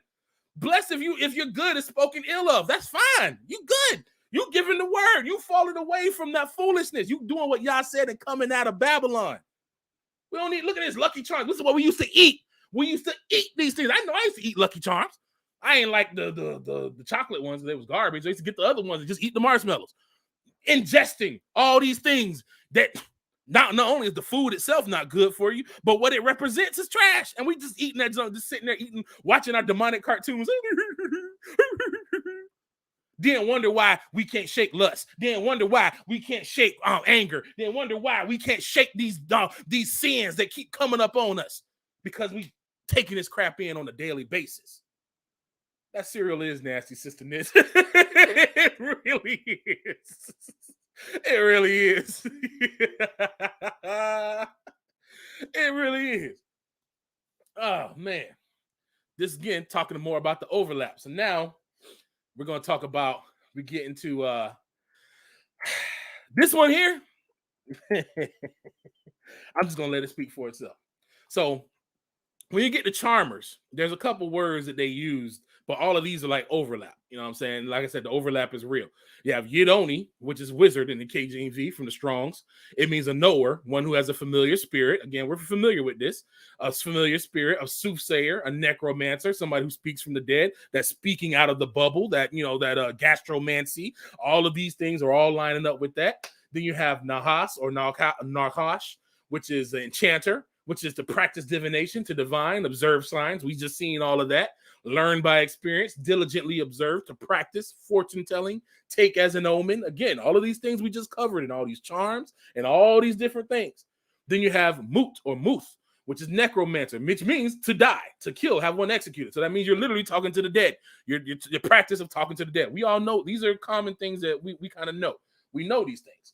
Some of them we know just from, you know, just regular culture. Because again, I know there's plenty of video games that I've seen where one of the playable classes is a necromancer. And I ain't going to sit here and say that I haven't played. Man, I remember the game Path of Exile. My first character was a doggone summoner. I had a little necromancer chick. I can't remember what I called her name, but I had a whole gang of skeletons and mummies, and I was running around beating up all the mobs, just like, look at me.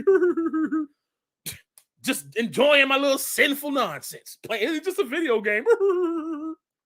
So when I say this, trust and believe, I'm not saying this is someone that hasn't given things up, that hasn't had to turn away. I'm talking about there's video games I had to uninstall. I still got them purchased. I got the video game right now. One of my, I considered it, and I still say, as far as gameplay is concerned, The Witcher 3 is one of the best RPGs I've ever played. It's top tier. It's amazing. And I hadn't even finished all the DLC. I mean, the name of the thing is actually even called The Witcher. So there's that, which is an interesting, again, I'm not going to go into that, but this is an interesting premise. It's about a dude who's a mutant. He's a human who's been genetically modified. Anyway. Well, look here. Hey, shout out to Teo, man. I saw that show yesterday late. But this world, like you said, the world is weird, y'all. The world is a lot weirder than y'all believe, man. The world is a lot weirder. This world is a lot different and more fantastic. What they show us as just fantasy worlds is actually real life. And I'm going to show it to you right now. Charmers. It means to unite. Join is the Herber. That's one of the definitions for Strongs. To unite, join, bind together, to be joined, to be coupled, be in league, heap up. Have fellowship with, be compact, be a charmer. You have call, to unite, be joined, to tie magic charms. Keep that in mind. Charm, PL, to unite with, to make an ally of, to unite, to join, a pual, to allied, to be with, be united, to be joined together. This is another definition for charmers. Kabar, which is a primitive root of to join, literally or figuratively, specifically by means of spells. To fascinate, charmer, to be compact, to couple together, to have fellowship with, heap up, to join, to league. And then the verb means to be joined, to tie a magic knot or spell or charm. All right, now we're finna get into this. So first we're gonna talk about these here, not these charms, all knotted up, man. I'm telling y'all, this junk is so, man, y'all is good, man. Y'all is good. All I'm saying is y'all is good. He had been revealing this stuff to me, and it's been like a slow drip that I've been just getting into, and then all of a sudden it's just like boom, everything just came down and just made sense. And I'm like, man, now I see y'all why you had me do these things that he had me do. Because before I came and brought this, he had me just chopping things out of my life, and you're gonna see why. You're gonna see why. Some of y'all may remember something that I had said when I'm gonna come up.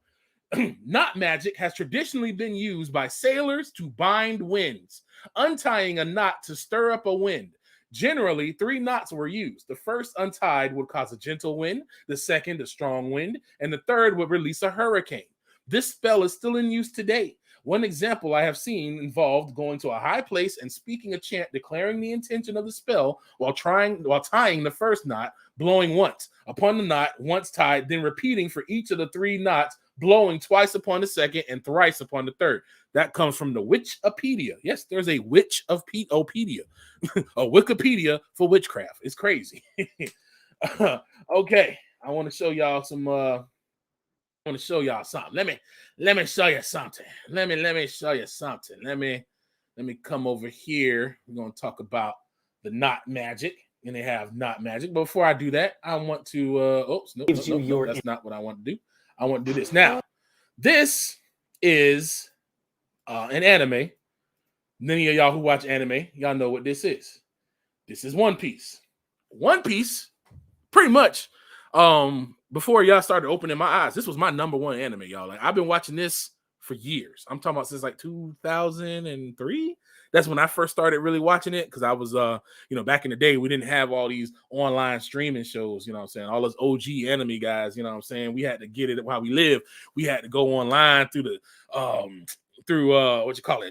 relay, get on the relay chats and stuff and download from the bots from IRC, and you had to get on BitTorrent and download stuff. I'm talking about I remember when One Piece went high def and my laptop was still lame and it wouldn't even play it right. Now, mind you, again, this was my #1 show. And if those of you who remember, I've said it, a few times I was live before about how I no longer watch this show. There's stuff that y'all showed me that I had to just give up. I literally I'm telling you, it was one time I was just so tired from work. I was tired and I just wanted to sit down and just rest my brain. So I'm just sitting down. I'm like, you know what? I'm going to watch some anime, because I knew that One Piece had this crazy event that was coming up, and it was like hype. I'm talking about, it's mad hype. If you watch the One Piece, you know what I'm talking about. It was the end of this major arc, and it was about to be animated. And I'm like, oh, I'm finna watch. I'm finna catch up watching it. And then when this joint come out, it's going to be so hype. And I'm just going to chill and sit here and watch me some One Piece. And the whole time I'm watching it, y'all saying, this is my enemy. Again, I'm not thinking about, I'm just trying to just chill. For those of y'all who don't know, when you use your brain for a living, sometimes you just want to just sit down and veg out. You don't want you just want to just chill. You don't want to solve no problems. You don't want to do nothing. You just want to chill. And that's what I was doing. I wasn't sitting there trying to solve no problems. But the Most High kept talking to me, and I kept seeing things. And I'm like, okay. And I finally had to give that thing up. And I hadn't even seen this part. This is when I found out when I started doing this study. And I'm like, oh, man. So first, give you a little background.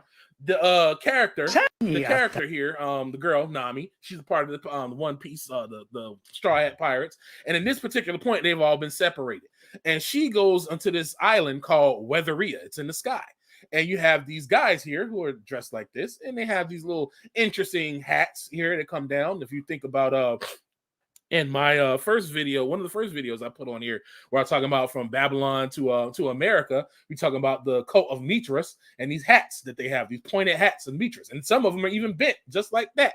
In these Mithras studies, which deals a lot with the moon, the bull of heaven, which is a lot of moon worship and a lot of crazy stuff. They're all tied in. Again, these folks, this is their culture, y'all. This is what they do as they culture. This is what they see.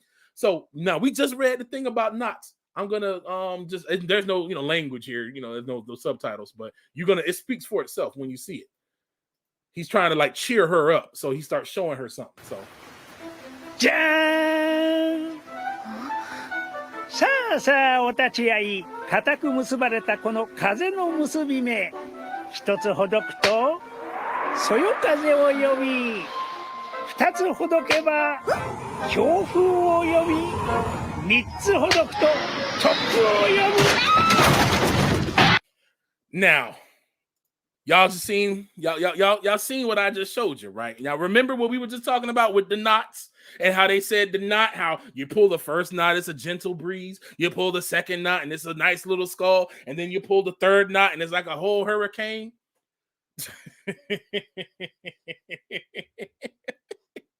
It's embedded in what we call entertainment. It's not that big of a deal. Oh, it's not that. We was just talking about the doggone knots.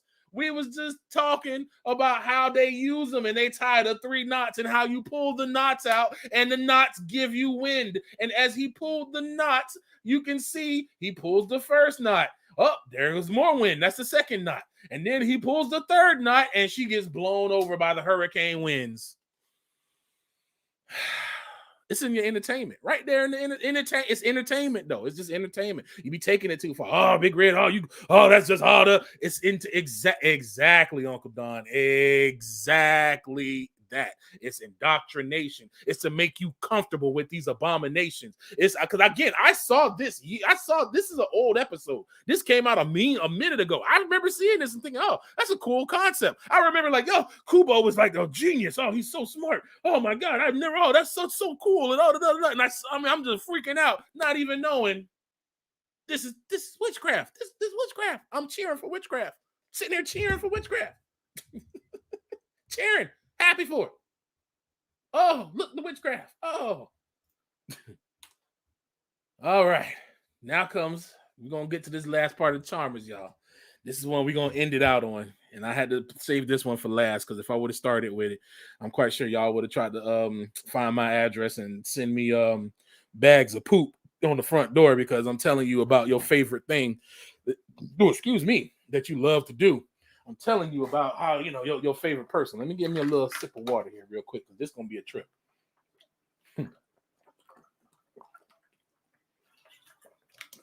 This is going to be a trip, man.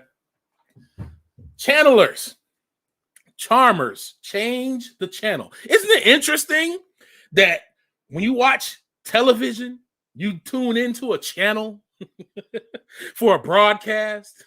It's interesting. That's interesting.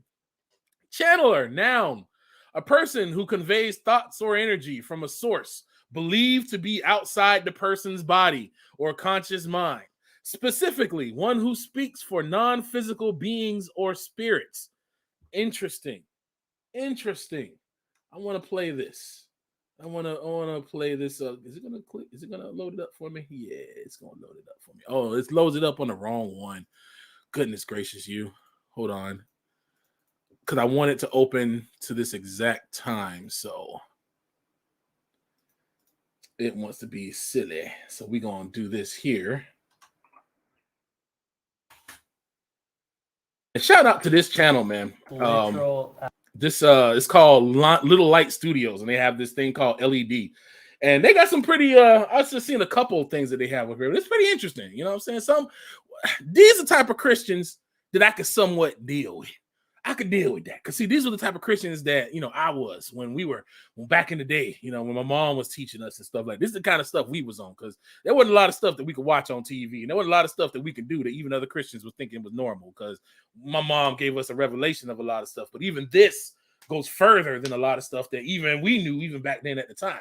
So this is this thing they call LED, and they're talking about actors channeling spirits entertained by demons.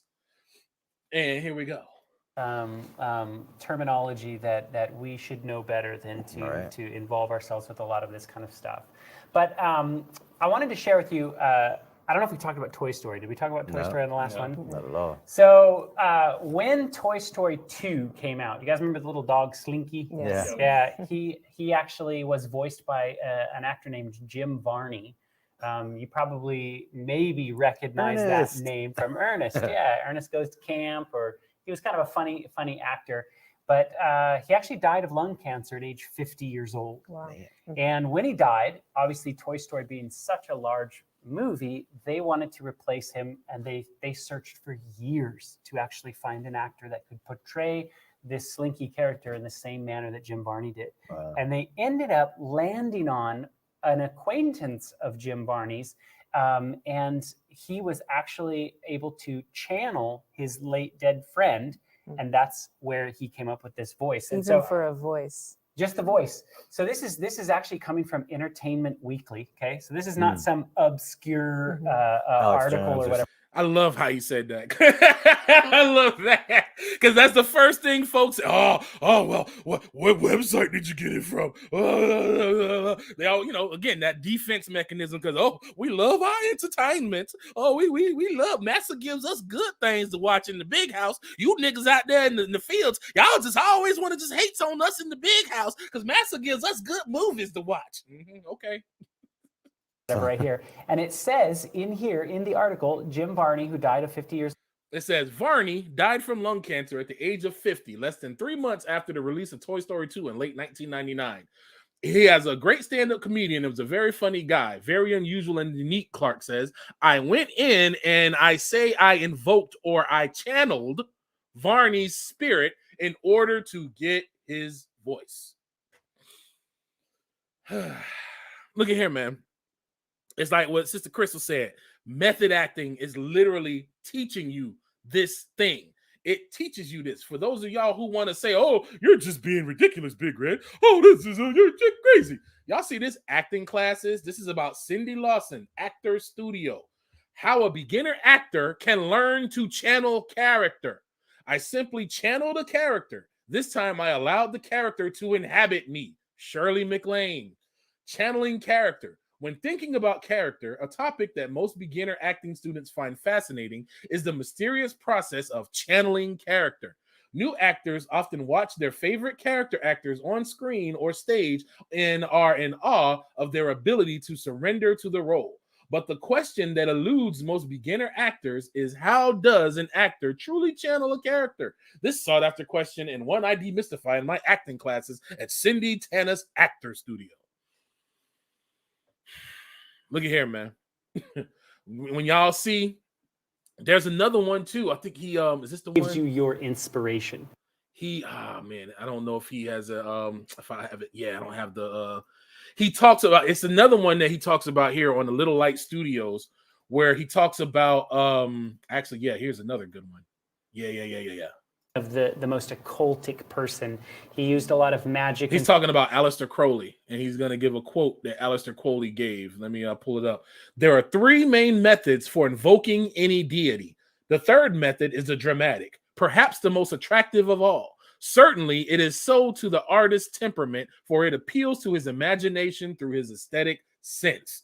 This is Aleister Crowley. Now, in case y'all don't know, Aleister Crowley is like the modern day Mr. Occult. He wrote the modern day book on occult. Rather, he was channeled the modern information for this book, this old information that he allowed these fallen angels to channel through him into this. And he says that the way for invoking any deity, invoking a deity, did he say to get into your muse, to get into your mole? No, he said invoke a deity. The third method is the dramatic, meaning them dramas. Why is it that folks like drama so much? All these dramas on TV and all these shows. This is why you can see characters on TV and people will defend you about somebody. Man, look, if you want to see how a person can charm a person, again, the word charm, we're talking about charmers, a person who conveys, that's another one, but you also have a person who fascinate. That is another word. Let's pull up what does that word fascinate mean? Fascinate, to command the interest of, allure, to transfix, to hold spellbound by an irresistible power. Bro, you can't tell me people wasn't spellbound when Michael Jackson would be up there performing and you had grown men passing out. When you had all them folks at Astro World being transfixed and then having that whole big situation having folks was dying. If you want to know about fascination and how a folk have somebody charmed, go to some Beyonce fans and tell them that she not the best singer ever and that actually Mariah Carey a better singer than her. Oh boy, you walk into the Beehive and you say something about the Queen Bee. Oh my God.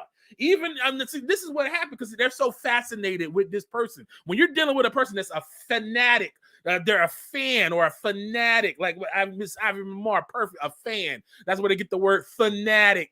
Fanatic. When you get these folks that you tell them, look, Beyonce is a good singer. She trained her voice. She's an example of working hard, but she's not the best singer. I wouldn't put her in the same league as Aretha Franklin and even Mariah Carey. Oh Lord. Oh Lord. Oh Lord. Oh man, they'll probably try and get me canceled for saying some nonsense like that. You said that Beyonce is not the best. Bro, you go up to a dude and tell him that his favorite college team that he went to school for and did his little Greek dances and did his little homosexual initiation ritual and ran around barking like a dog, bouncing a candy cane, screaming nigga-fied nigga for 4 years and doing all kinds of debauchery in the name of their fraternity, and tell him that his school and what he did and rose up on was false. Oh boy. Oh boy. Oh, how you gonna say that? How you gonna say that? You don't know nothing about that. It's a fraternity. It's family. Bro, out here acting goofy. But you say something about that, bro, they go nuts. You tell a person, hey, this movie ain't what it is. It's the money.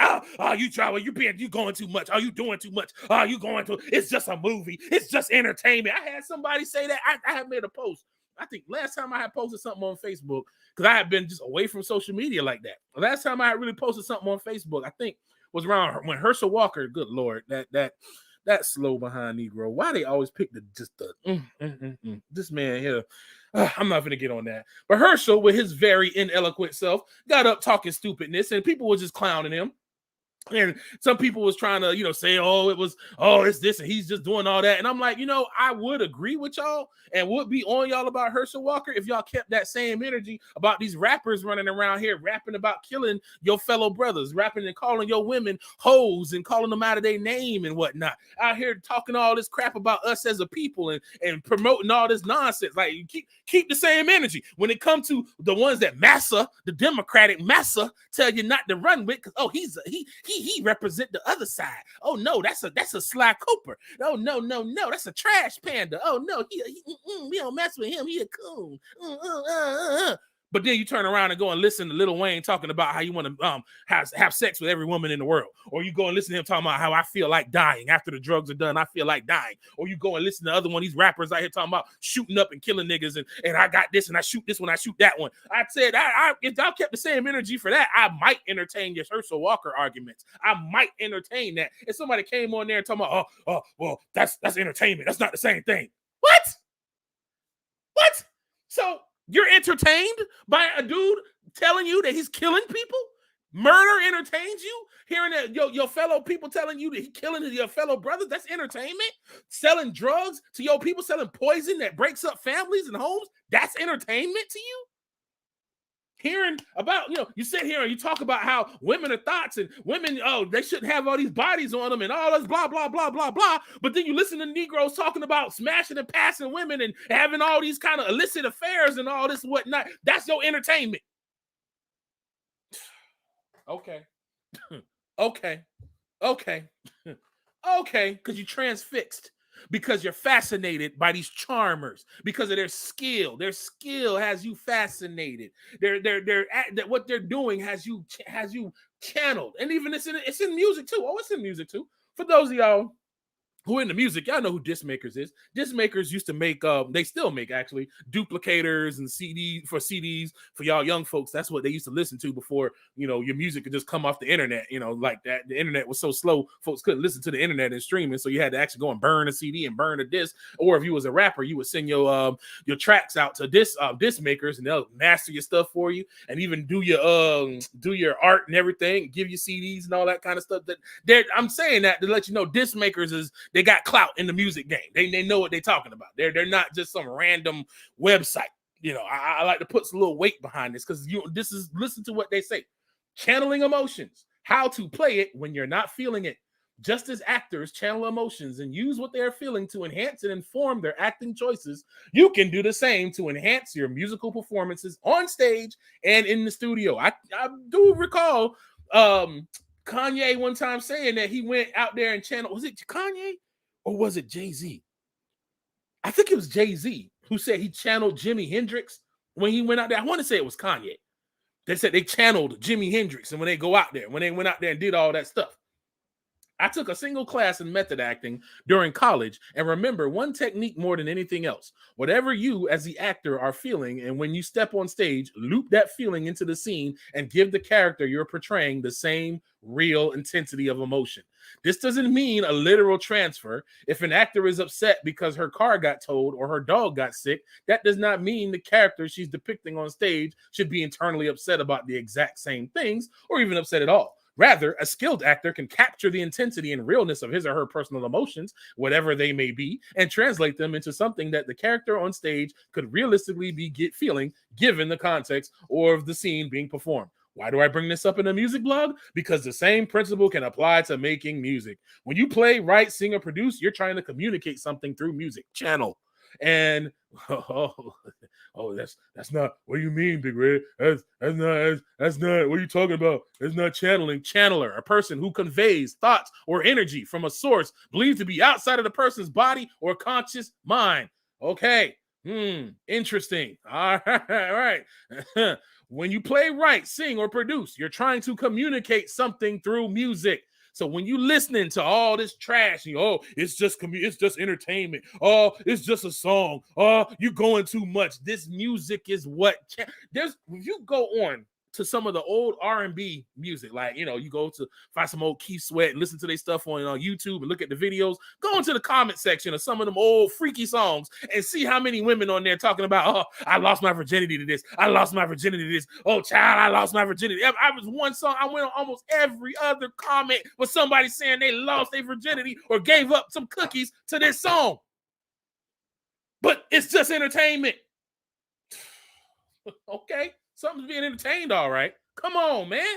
We got to be serious. This is a narrow road. You can't do everything everybody else do. We born into a sinful system. You think you're going to take this mess over back to the kingdom? Because see, I believe in the 400 years. So yes, we're going to get up out of here. But we're not taking Babylon with us. So you better lose that love and that attachment for that mess now. It'll be easier for you later. You better lose the attachment and come up out of her like the Most High called us to. Come up out of this nonsense. Come up out of this mess. Because we was born in this trash. And it's all over everything. Everything. This is what they do. Channeling music. Channeling emotions. This is what they got going on. He told the story. I wanted to find it on there it's on this LED talk that he had. Movement is really. He had another one when he was talking about Heath Ledger. Heath Ledger, they said when he went to go do the Joker, he locked himself up in a hotel room for like a month or so, they said. And he just stayed in that room with the lights off. And he just drew. Now you can go look this up. This is all online. He drew pictures and stuff of what he was staying up too. So now if you stay up for a certain amount of time, all kinds of crazy stuff start happening. You start hallucinating. You basically just be open up to all kinds of nonsense because your body is at a weakened point. And he ended up channeling something, and he came out of there as the Joker that we see and be all, oh, look at here. I ain't judging nobody. I got the movie downstairs. on DVD. And sitting there, and he coming out with his, why it's so serious? And he did all that, and the folks said that he stayed in character all the time. Every time he came on set, they said it got weird, and it was a weird presence on there. And he stayed in character. And then what happened? After that movie, he had to go. He died. He died. He killed himself after that movie. He went and killed himself. Let me see if I can. There's a lot of connections. Find that. I'm going to find. There's another one they have on here where he has a video of. Many of you have probably heard of Alistair Crowley. Man, I got to go back to the. There it is. Literal. He has one part on here where they had an interview. Here it is, right here. Michael B. Jordan's interview with Oprah. I want y'all to listen to this. I didn't have an escape plan either. There. Do you remember something, Jordan? Yeah, the was- guy. Michael B. Jordan. Yes. He was in an interview saying that he had to go to therapy for months after playing Many that role. what? So it was no real plan. I didn't have an escape plan either. So like every day was just going into this place, and I just tried to stay there as long as I could. And then when it was all over, I think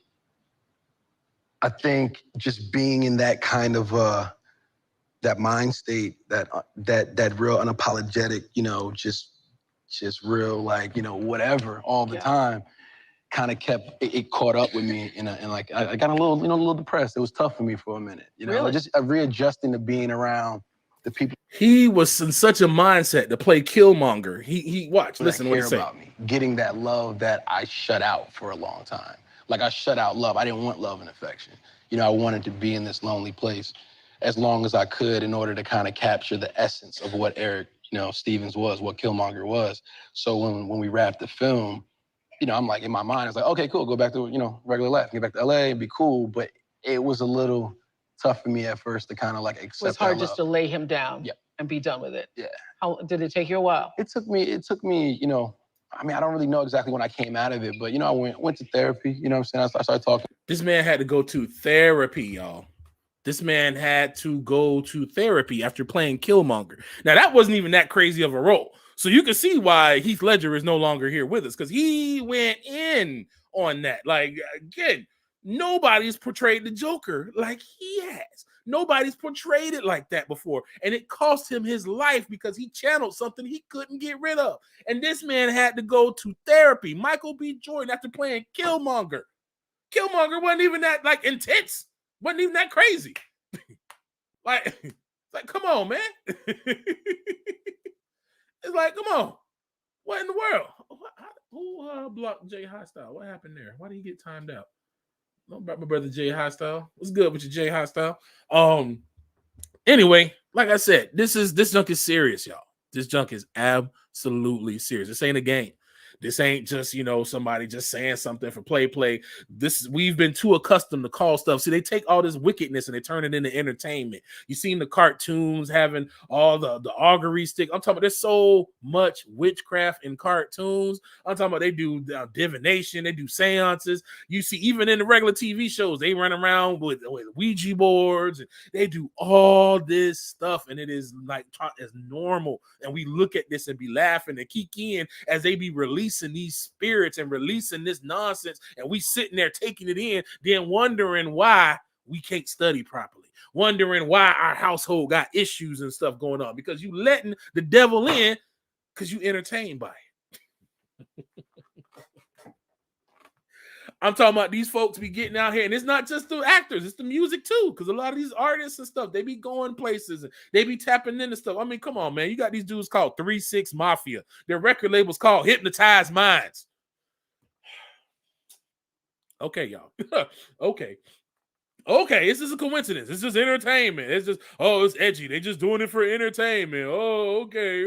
3-6 Mafia, 666, Hypnotized Minds with a hold on. Let me show you Hypnotized Minds. Hold on.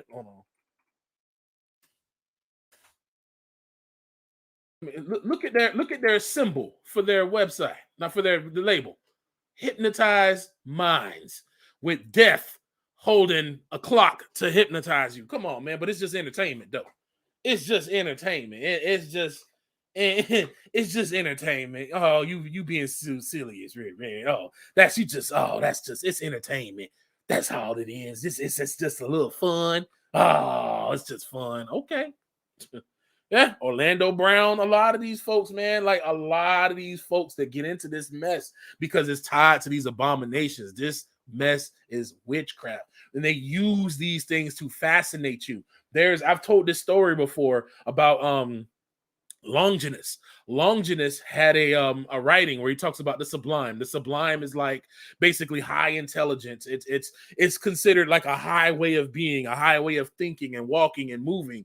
And in his treatise, this is why I get mad when these so-called PhDs in this Europeanized system of miseducation want to say, oh, it's just myths, and all these guys that wrote this stuff were just super ignorant and looked up at the sun, and then, you know, they probably were just smoking something and made things up, all this stuff up. Oh, it's just, they were just so stupid. They just made these things up. Yet this man, Longinus, wrote this writing where he talks about the sublime and say that if I have an idea that I want to convey to you, if I take that idea and I write about it with all kinds of skill, I can write about it with grace and have an amazing write a paper written up, and I'm paraphrasing it.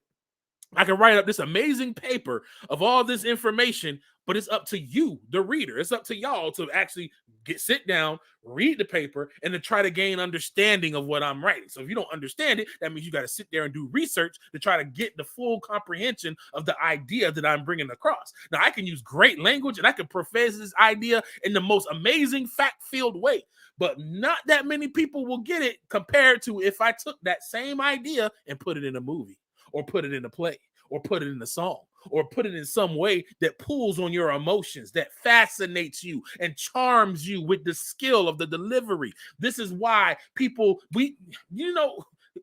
Hebrews wasn't even thinking about going to college till all of a sudden, Get on the Bus came out. Then you had A Different World coming out. All the shows in the late 80s, early 90s was talking about going to college. And then what happened? Boom. Black folks started going to college like nobody's business. All that stuff, just going in there and coming out there. This whole thing now, this whole modern woman movement of, I don't need no man. Y'all remember Whitley from A Different World? She started off, I want to find me a husband. I want to get me a man. I want to raise me some kids, and I want to be a home lady. She was looking for a good man. But then she went to college. And, now I don't need a man. I got a career. I got this. I got that. I got all of this. Oh, okay. Oh, okay. Now look at what that led to. Look at how many women latched on to that idea. Fellas, we was a part of it too when they had the player culture. Oh, it was all about being the player. Oh, no, you can't have just one. Well, how to be a player? Bill Bellamy. Nah, man, it's all about a player. You know what I'm saying? No, I got more than one. I got this and this and that. And then you leave these homes broken and stuff, and then wondering why we having all these problems, because we were charmed by entertainment into taking an idea that wasn't ours. And this is what they do all the time. These movies, these shows, even these music videos and these music songs. Even when you go back, even all the way into the 60s and the 50s, go look at some of Earth, Wind, and Fire's album covers and see all the demonic imagery on there. Go look at all these different album colors from all these different, the Beatles and all these. The Beatles got a doggone photo shoot, I think, in one of their album covers where they got a bunch of bloody baby dolls. And they're just sitting there holding bloody and decapitated baby dolls. What is that? What kind of weird imagery is that? Come on, man. We got to realize and stop getting out of this entertainment mode, because this is what we call witchcraft, with these abominations. This is how they get into our house. This is how we getting into these practices, how people get into going to these oracles and doing all this stuff, because the rebellion that's in them, because, I want to control things, or, I want to be entertained, and I don't care if this is against this. I think it's okay, so I'm going to tell myself that it's fine. Oh, it's just a movie. Oh, it's not that serious. Oh, they're just acting. Oh, it's just a thing. Oh, it's not okay. Okay. Y'all said come up out of her. You gonna come up out one way or the other. That's all I'm saying. That's all I'm saying. And I'm gonna let it go on that one, y'all. I'm gonna end it on that one. I got a whole lot more to say, but that's a whole nother. Again, I'm gonna continue this because there's another part to this about these abominations and how they also tie in to our current lifestyle, and how they tie into a lot of, even, I'll just say this: technology and the spirit realm have a weird relationship. They have a weird relationship. That's all I'm gonna say. I'm gonna give y'all more later, but I just want to give y'all that to chew on, because I know already some folks is already sitting there, squirming around because, again, I got bro. Quentin Tarantino is one of my favorite directors. I got the whole Quentin Tarantino box set somewhere hanging out around here. I think I even got a couple of I was a James Bond fan. I think I got a couple of James Bond movies hanging around here somewhere. I got all kinds of little movies. I was a cinephile. a little, minor cinephile. I'm the type of dude that pays attention to the color grade in the movie. I pay attention to the story and how the story is written. See, a lot of y'all just watch movies and just turn your brain off and be getting entertained by these stupid stories that ain't even worth nothing. They just dumb, and I'm just gonna tell it straight up, they retarded. They're just childish and dumb. But you've gotten your brain to such a low level of being that you're entertained by these dumb things instead of seeing that they don't even tell good stories no more. At least they would try to present a good story with their witchcraft before, but now they don't even got just stupid stories. They just take a black dude, turn them gay, make them weak, and hey, here's a story for you. Here's a black woman, she's strong, super gay. Here's a story for you.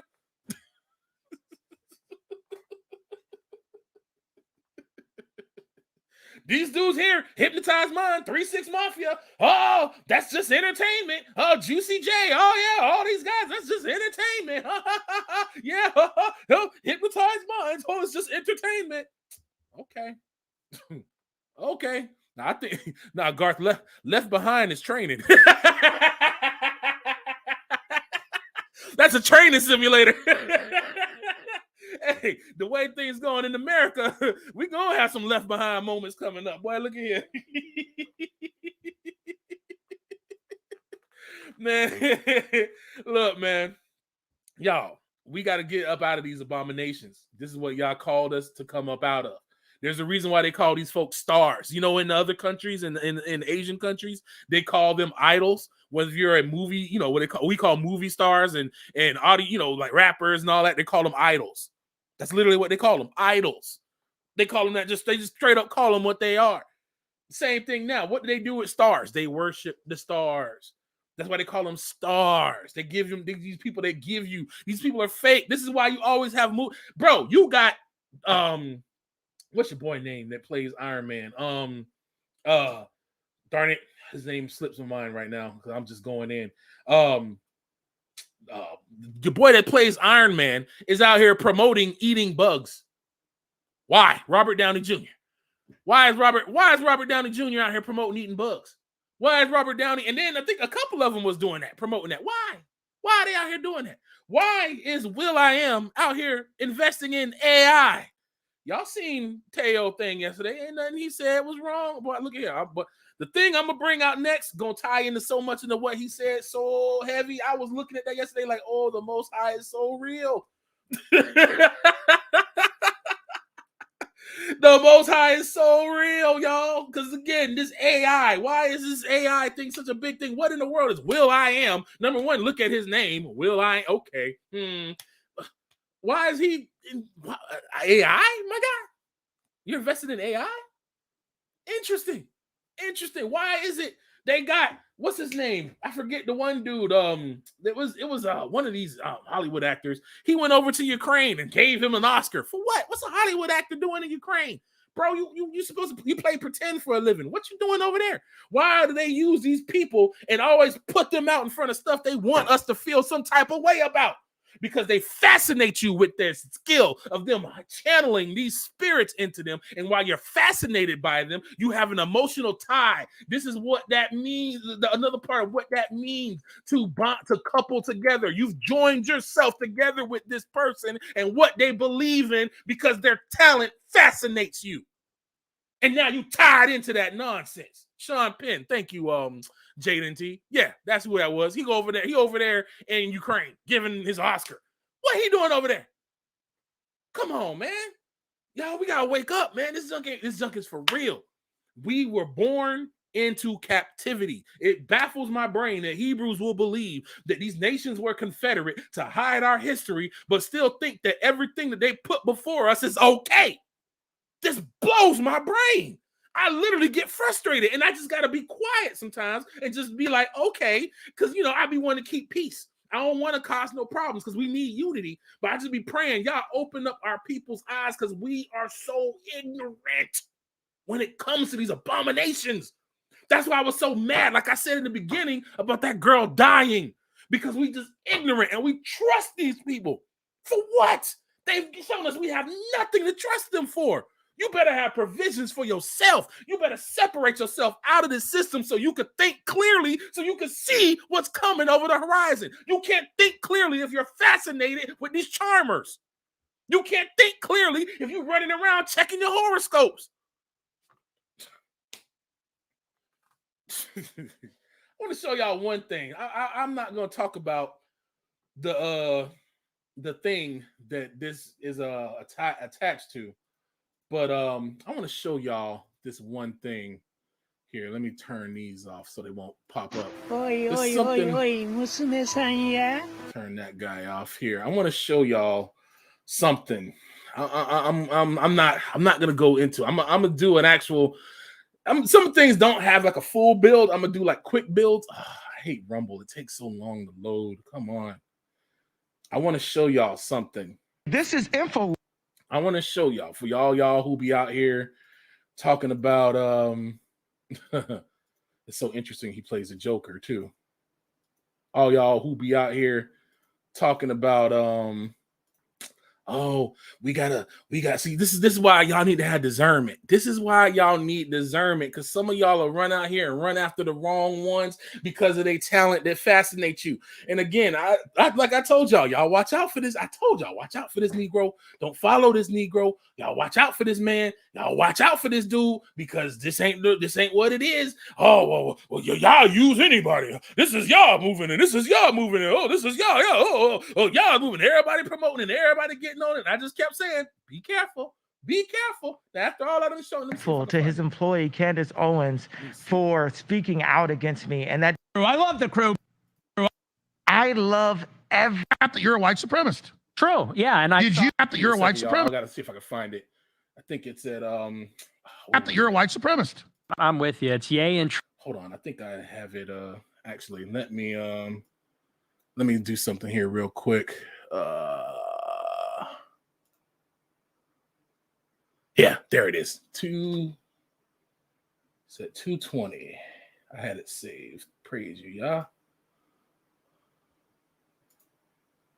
No, I agree with what you just said. Let me stop you, because Dave Chappelle. Alex, Go ahead. let me channel. All right, go ahead. Channel.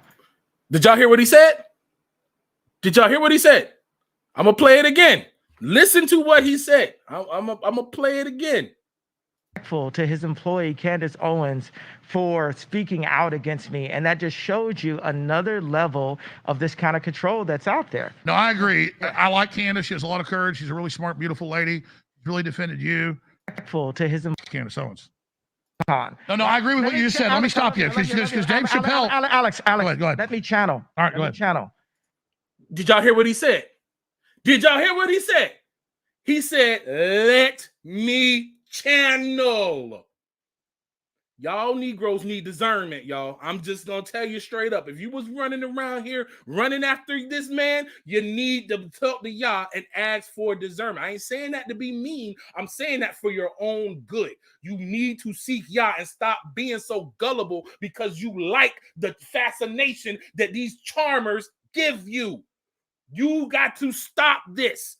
This man, he said it right there. Email it to me. He said and he was a Jewish. right. No, I agree with what you just said. Let me stop you, because Dave Chappelle. Alex, Go ahead. let me channel. All right. Let me channel. Let me channel. Come on now. Chanel, exactly. Come on, man. Look, bro. Let me. I like to show the receipts, and I don't have any of. I'm gonna do it later when I have the receipts that I can show you. Because this whole thing right here, when I watched the whole thing, and I was like, I praise you, Yah, for giving me discernment to see what this crap is. Because after this, it wasn't until after this that he went over and start talking to some Hebrews. He ran all these different ones and all this different stuff. And then after this, where he got all this heat on him, he said all this stuff that went against society. And then now all of a sudden he up in what you call it? What's that one group where Negroes like to always go on and argue? Clubhouse. He on Clubhouse all of a sudden after that. And the Clubhouse shut it down. But why he wait so long to talk to Hebrews? Why only talk to Hebrews after you've incurred all this indignation on you that even being associated with you would bring about all of these crazy connotations to the average uneducated in the matrix mind? Okay. But yeah, but y'all getting excited. But okay. Okay. You need discernment, man. Come on, Garth, come on. It's just like what Uncle Jacoba and them said. It's like what many other Hebrews said. This man was making a target. He was making a target out of us, and folks were sitting here just going along with it because he entertains them, because they remember College Dropout, because they remember he all falls down, because they out here, she give me money, yeah, oh, let's go, yeah, oh, he's one of us now, yeah. So eager to have your charmer come join your side. Look at here, man. If it's me or nobody else, you better know Yah for yourself. Don't come following after me unless you see what I'm doing lining up with the word. I'm going to say it just like my forebear Paul said. Follow me as I follow Yah. If you don't see me, or follow Yahusha. And if you don't see me following him, don't follow me. Pray for me. Go off and tell folks not to follow. Hey, that boy Red, he sleep. Don't follow him no more. He done slipped out. Don't follow me if you see me dipping into abominations. Don't follow nobody. You can take everything I said, go back over this whole video, research it in the Bible for yourself. Don't just take my word for it. Read it up for yourself. Research it for yourself and see if you come to the same conclusion. You will. It speaks for itself. The Bible speaks for itself. It's us who makes it hard. The Bible say what it say. Y'all be like, I said what I said. But folks, we want to change it because they got problems, because they like the abominations. They like the feeling. Anyway, man. I praise y'all. Like, he's really bringing us out of this, man. This is for our good. This is for our good, because we got to come up out of these abominations. We got to come up out of this. Like y'all said, come up out of her. This nation is getting judged, and I ain't trying to be caught up in none of it. I ain't finna sit here and turn around like Lot's hard-headed behind wife. When I'm on the boat, I'm on the boat. I'm riding. I ain't got nothing. I'm cool. Hey, leave all this crap here. I'm good. Fresh start with untainted stuff. Like, we not bringing Babylon with us. So you best get Babylon out of your heart now. We not bringing Babylon over there. We're not going over there to do America over there. We're not doing that. We not doing that at all. So get that out of your heart right now. You got to get that mess out of you now. I praise Yah for him not keeping us ignorant, for him giving us knowledge, for him letting us know, hey, this is what's going on. Now I'm cleaning you up. Let Yah clean you up. Let Yah dig in your spirit, and let Yah pull this mess up out of you. Let him come and ask y'all to free you from that mess. And once you just start going away from it, the easier it gets. I'm here to tell you, I've been chopping stuff out of my life since I was a child. When I was a kid, I think I told this story before. We had got my grandma, she was a whole thug and a half. She had got stolen stuff. And my dad had a dream that he told my mom, and my mom gave an interpretation, because he had a dream that there was a big old snake in the house. No, my mom had the dream, actually. That there was a big snake in the house, and my dad killed the snake. And when he killed the snake, he cut it open, and all of a sudden, there was like a Sega Genesis in there. There was like Tommy Hilfiger clothes. There was all kinds of nice covers and nice drapes and stuff. See, my grandma, she used to get stuff on the hot sale, hot off the back of the truck. And funny enough, it was a Jewish dude that used to run in there and steal for her.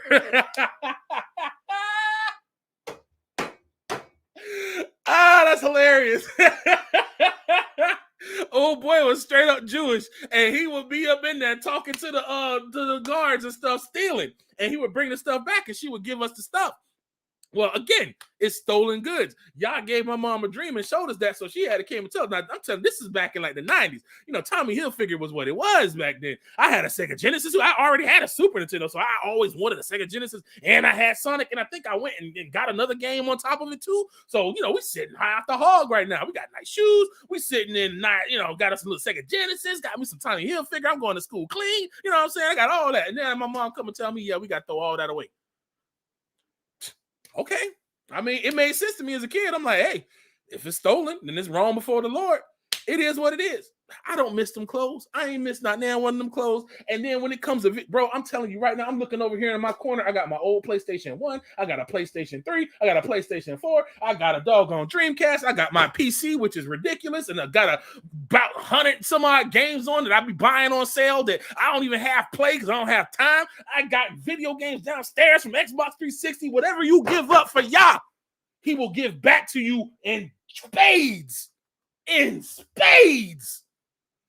This is why I don't take no money from nothing, because I know y'all got me. This is why I don't take no money, because I want my intentions to be pure. The word is freely given. I want to get, people don't send me nothing. If you want to send something, send it to somebody who needs it, because I want to give this thing. This is my conviction. Again, I ain't saying that to nobody else. I give to other folks. This is my conviction, because I know that what you give up for y'all, he'll give back to you in spades. And it's worth way more than what you gave up.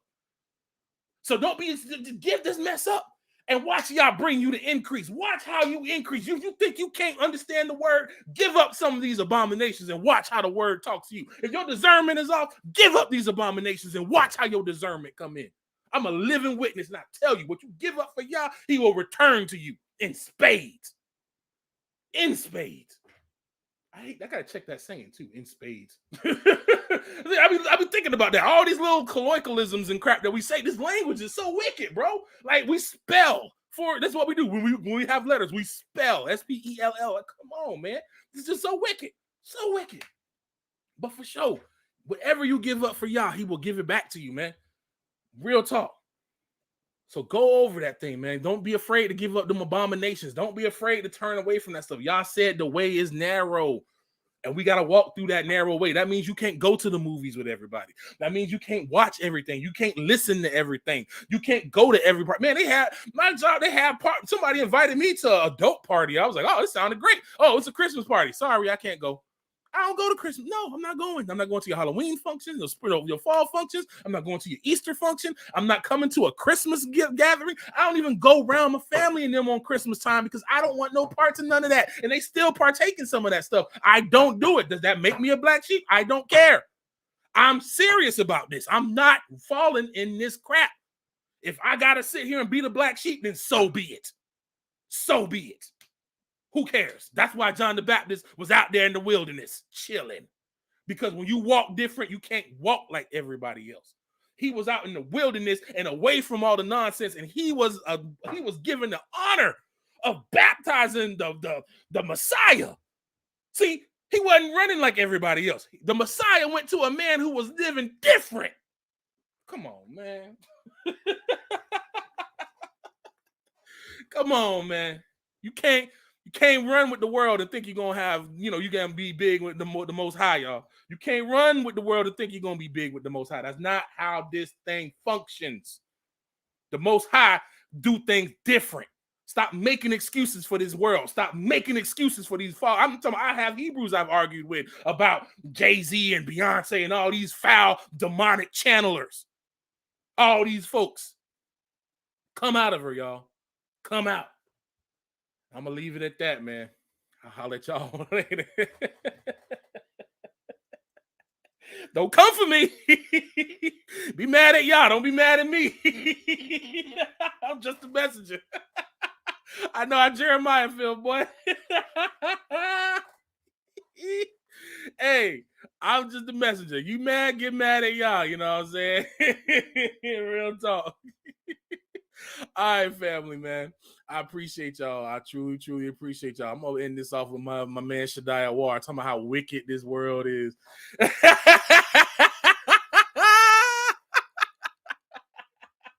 I know, right? Oh man.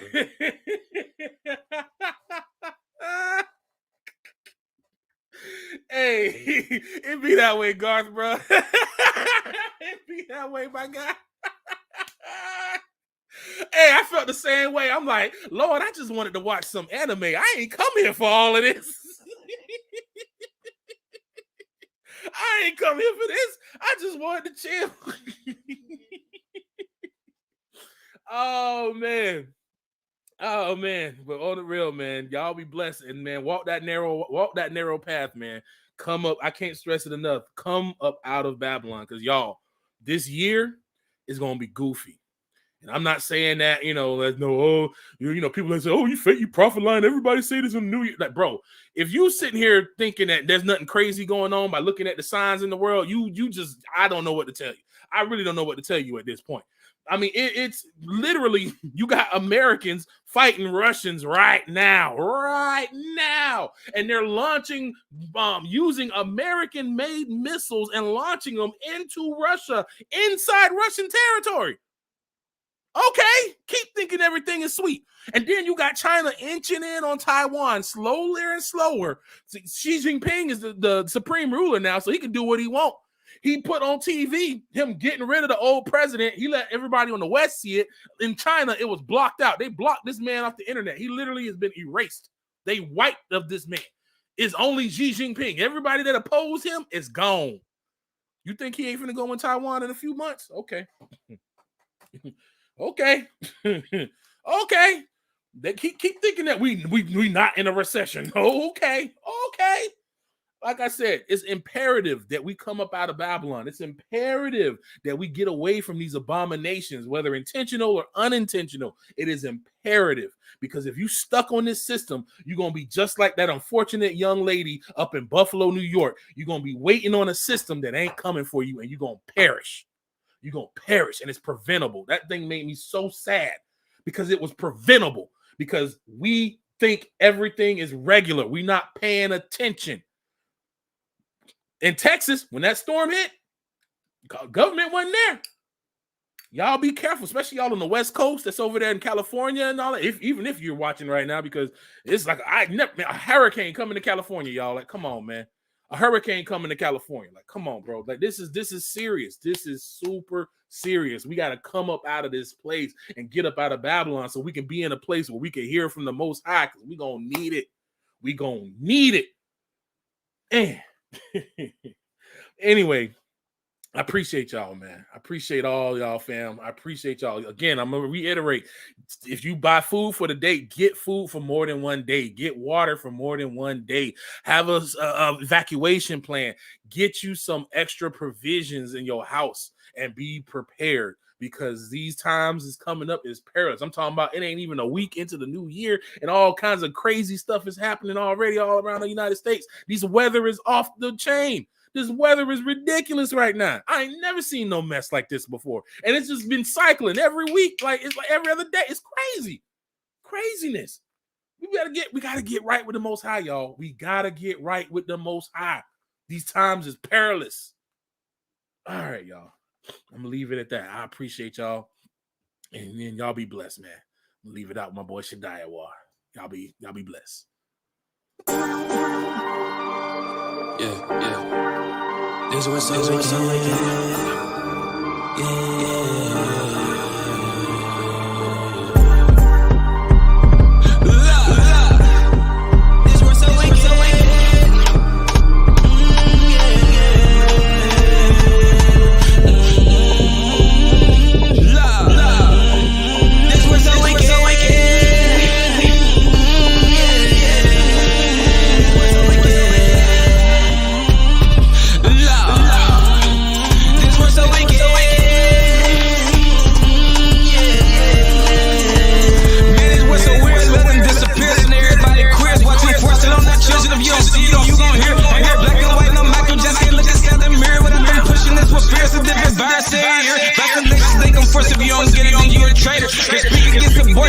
they gon' now later. First they say body is their choice, they only make it, but don't consider that's a person growing inside the mirror. What about real? Now I can't justify, say that that's okay. But if you kill them, baby, gon' be against you on your judgment day. But we don't believe in God anyway, so we gon' follow Satan. We say that we Christian, but that Bible we stay away from. See people kill their mother, brothers, sisters off of play fun with they gun. Then get on social media like they ain't do nothing. They shoot out people dead from the leg up, this ain't no N1. We follow every God, moon, and stars except for D1. Now you shy crazy, we deny we Israelites and Jesus was white. My people really didn't clear up a fight, but now we know we got